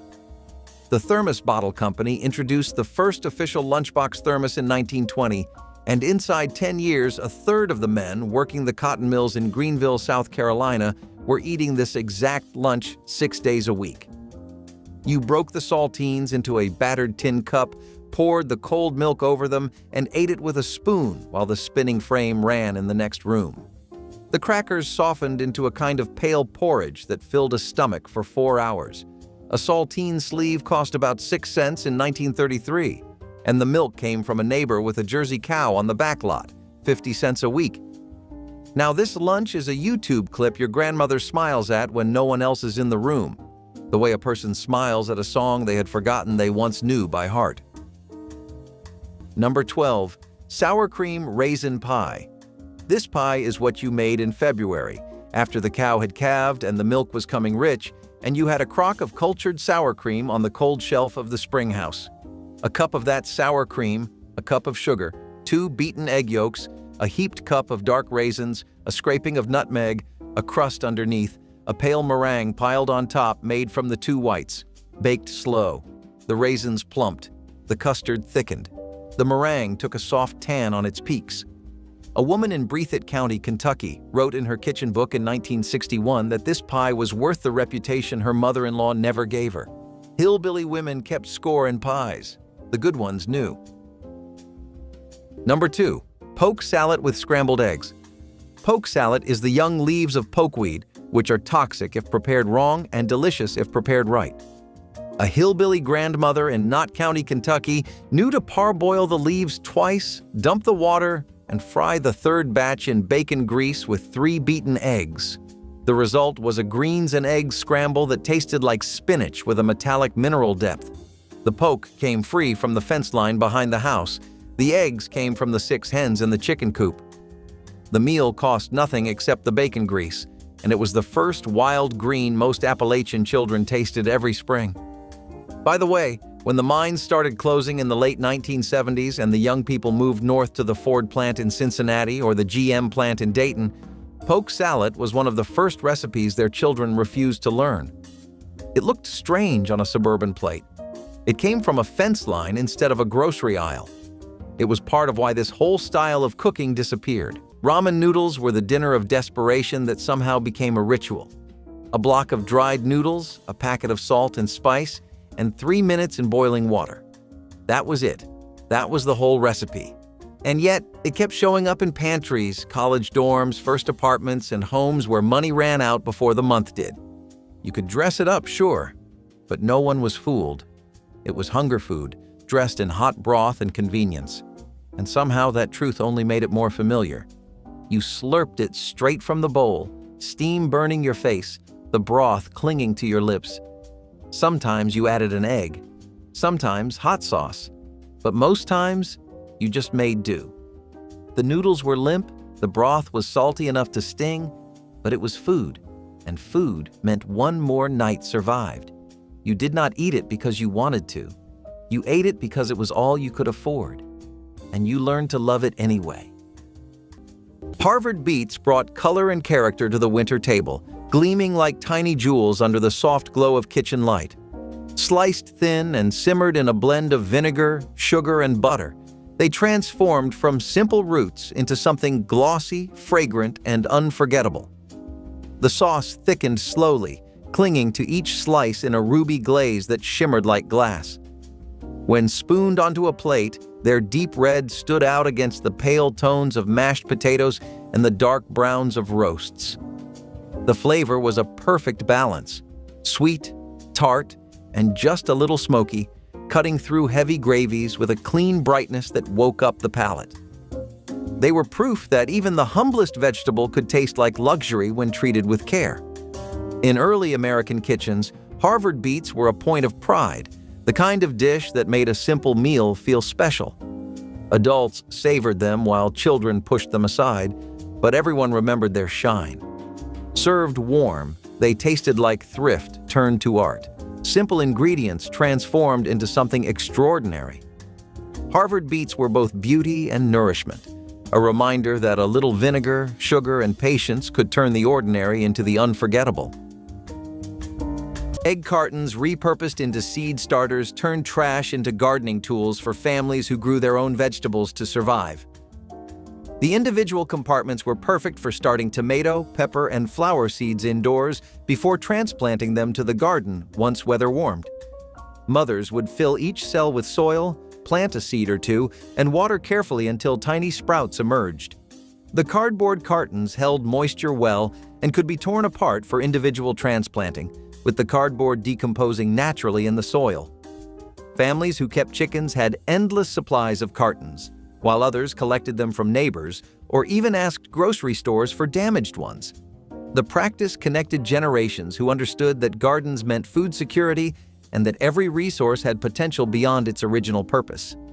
Children learned patience watching seeds sprout in kitchen windows, understanding that food came from effort and planning, not just store shelves. And if the upside-down pie was about the flip, burger bundles were about the fold. The particular pleasure of tucking something plain inside something plain and ending up with something that felt like a surprise. You pressed ground beef mixed with evaporated milk into flat oval patties, placed a mound of prepared stuffing in the center of each one, homemade in earlier decades, boxed stovetop after General Foods launched it in 1972, Then folded the beef up and around until the stuffing was completely enclosed. Into a baking dish they went, undiluted cream of mushroom soup stirred with Worcestershire and ketchup poured over the top. 45 minutes at 350. The stuffing inside stayed moist, surrounded by beef that had shielded it from the direct oven heat, while the soup turned into a gravy that ran down over everything. The result tasted nothing like its ingredients suggested. That particular kind of kitchen alchemy that made a cook feel she'd done something clever with almost nothing at all. Number 12. Hoe cakes with sorghum. You whisked a cup of cornmeal, half a cup of buttermilk, a beaten egg, salt, and a tablespoon of bacon grease, and spooned it into hot cast iron in palm-sized rounds. The name comes from the iron blade of a garden hoe, which freed slaves and sharecroppers used as a griddle over an open fire when there was no proper pan in the cabin. The Cherokee taught it to the colonists. Black families in South Carolina made hoe cakes a quiet act of survival through the Jim Crow century. You eat them with sorghum poured straight on top. They cost pennies. They are, by every honest measure, ancestral food. The genius was the bacon grease in the batter itself. A tablespoon of rendered fat made the hoe cakes brown the way a real pancake brown does, and the salt from the cured pork seasoned the corn from the inside. Without the grease, the cakes were chalky. With it, they tasted like the breakfast stove. Number 13. Onion sandwich. James Beard learned this sandwich from caterers Irma and Bill Rode in 1940 and put it in print that same year. But the dish was already a Depression mainstay in the Oregon farmhouses where Beard grew up. The recipe demands almost nothing. 2 slices of soft white bread, a thick slab of sweet onion, sliced paper thin, a generous swipe of mayonnaise on both pieces of bread, salt and pepper. The trick is the onion, Vidalia in season or a Walla Walla, or any sweet variety the garden produced. The slice has to be thin enough to read a newspaper through. Beard served the same sandwich at Manhattan dinner parties for 40 years and never once apologized for the cost. Seniors who serve it call it the most expensive-tasting nickel they ever spent. Number 12. Cold beans and bacon in a mason jar. Pinto beans simmered overnight on the back of the stove with a slab of streak of lean bacon, salt pork, and an onion. The next morning, a quart of the cold pot went into a ball mason jar and rode in the bottom of a black lunch pail to the Goodyear tire plant in Akron in 1948. The man unscrewed the lid at the cinder block bench at noon and ate it cold with a metal spoon and a square of cornbread. The fat had risen to the top in a thick white cap, and that cap got eaten first because that was your calories. Cold beans were not a punishment. They were lunch for 500,000 blue-collar men in the post-war years, and they cost $1 a week to make at home. This was not a recipe a magazine ever printed because the editors never met the women cooking it. They were Polish, Mexican, Black, Appalachian, Sicilian. The math was simple. 2 pounds of beans, 1 piece of pork, an onion, water, and the time the woman of the house could spare. The factory ran on it long after the men who built it were dead. Number 4. Shuck beans, or leather breeches. These were green beans dried on a string hung from a rafter in a summer kitchen in Buchanan County, Virginia. By January, the beans looked like leather bootlaces, which is where the name came from. A hillbilly woman would drop a handful into a pot of water with a piece of fatback, simmer them for 40 minutes, and have a winter dinner that cost nothing because the beans had been grown and dried the previous August. The taste was earthy, concentrated, and nothing like a fresh green bean. It was a taste that children raised in the hollows knew, and children raised in the suburbs never learned. In 1972, a pint of shuck beans in a mason jar was worth more than a pint of canned beans from the company store because it was free, it was local, and it was proof that your family had planned ahead. Beet and potato hash celebrated color and economy in equal measure, offering a hearty skillet meal from 2 of the most affordable vegetables around. Diced beets and potatoes were pan-fried with onions and a bit of oil, or leftover drippings until the edges turned golden and crisp. The beets added a deep ruby hue that stained the potatoes with a cheerful pink, making the dish as attractive as it was filling. A sprinkle of vinegar or a dollop of sour cream brought brightness to each bite. proving that frugal cooking could still deliver vibrant flavor. This hash was often served as a meatless main course or topped with a poached egg for extra protein, making it ideal for households watching their grocery spending. Gardeners loved it because it used ingredients that stored well through winter, ensuring a dependable dinner even when fresh produce was scarce. Beet and potato hash remains a classic example of how mid-century cooks turned basic staples into something comforting, flavorful, and visually striking without spending more than a few coins. Pork and sauerkraut are things that come right out of German-American communities. Put this in a pot and leave it to cook, and let the fragrance carry you right to the streets of Munich and Prague, where New Year's celebrations meant that everyone had an incredible amount of pork and sauerkraut available all the time. It's definitely a historical middle-class dish associated with the late 1900s, and the slow cooking meant that even really tough cuts of pork could become tender, soft, melt-in-your-mouth slices of pork that got anyone's appetite going. When people were exploring foods from other countries, Pennsylvania in particular took a big interest in German food. Maybe because it had its fair share of German-American communities, or maybe because it was just that good.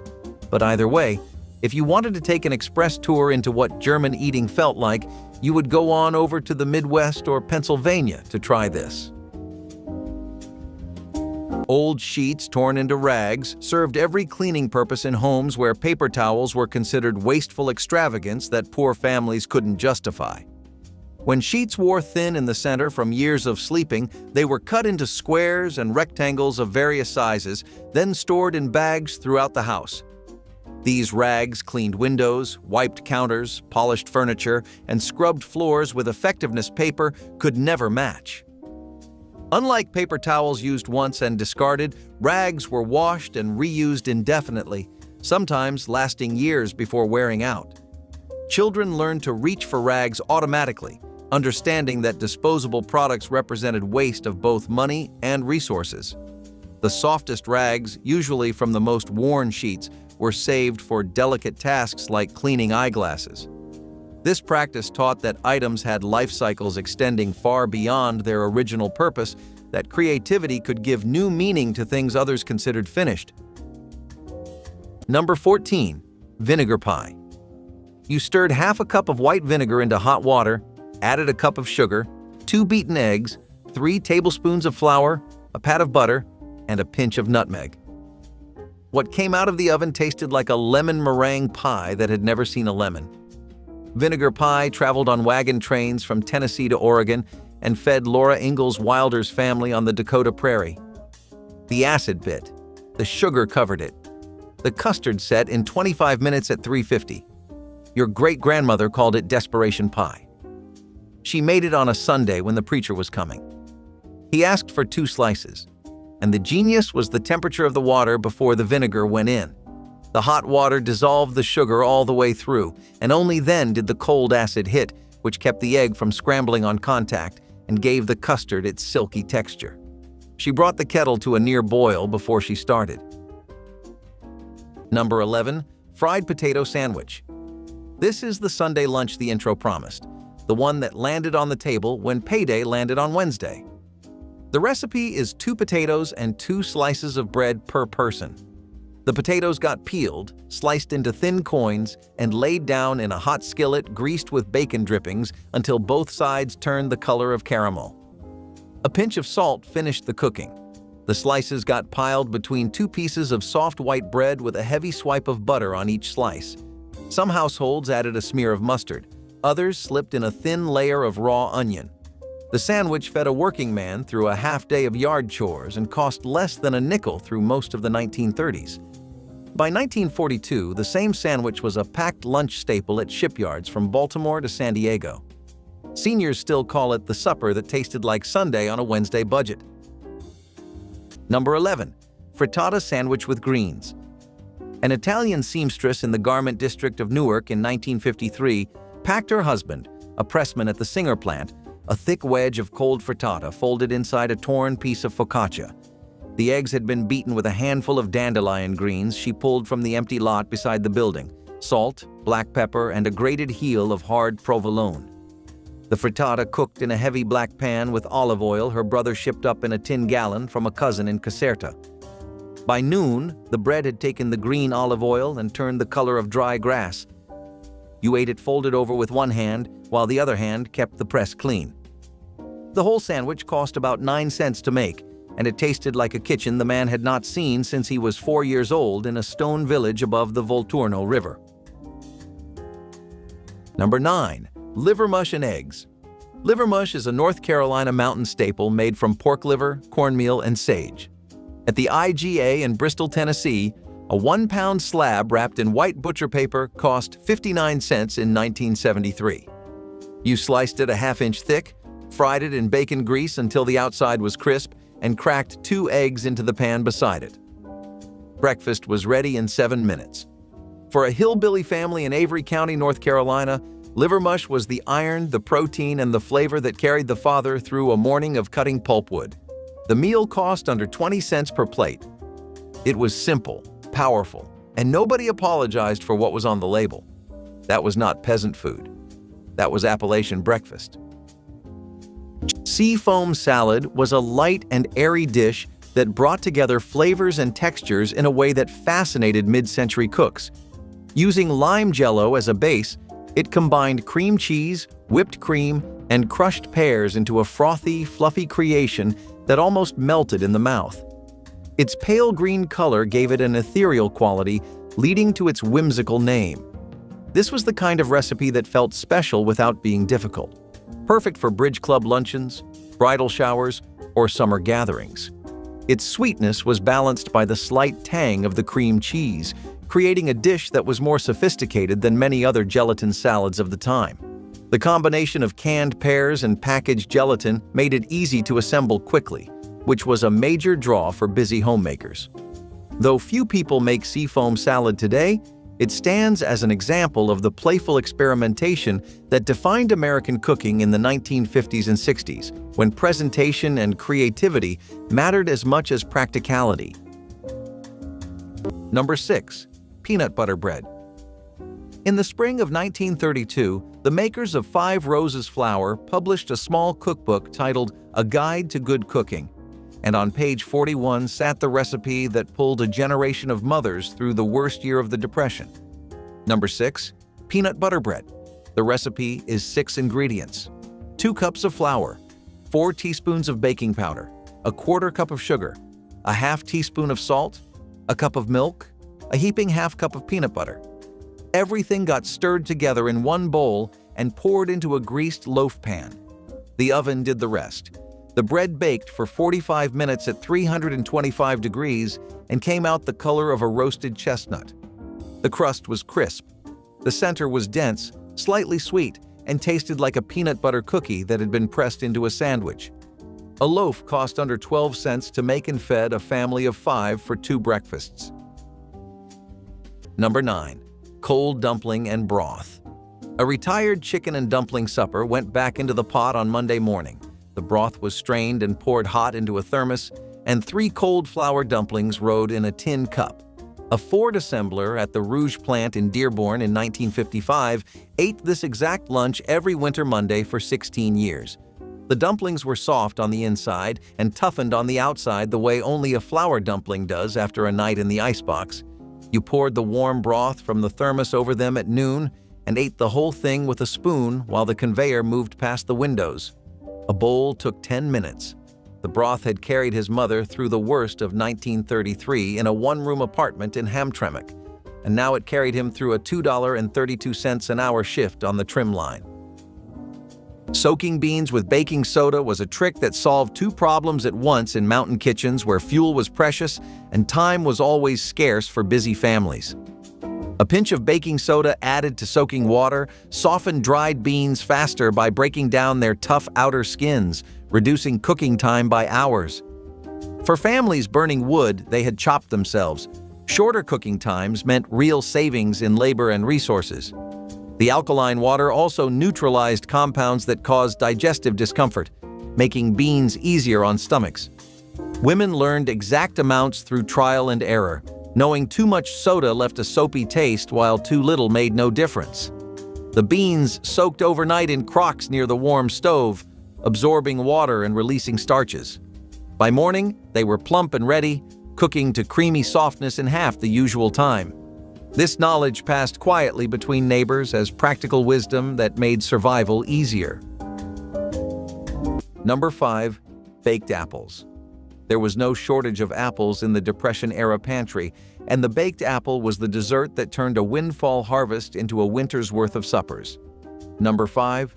Baked apples.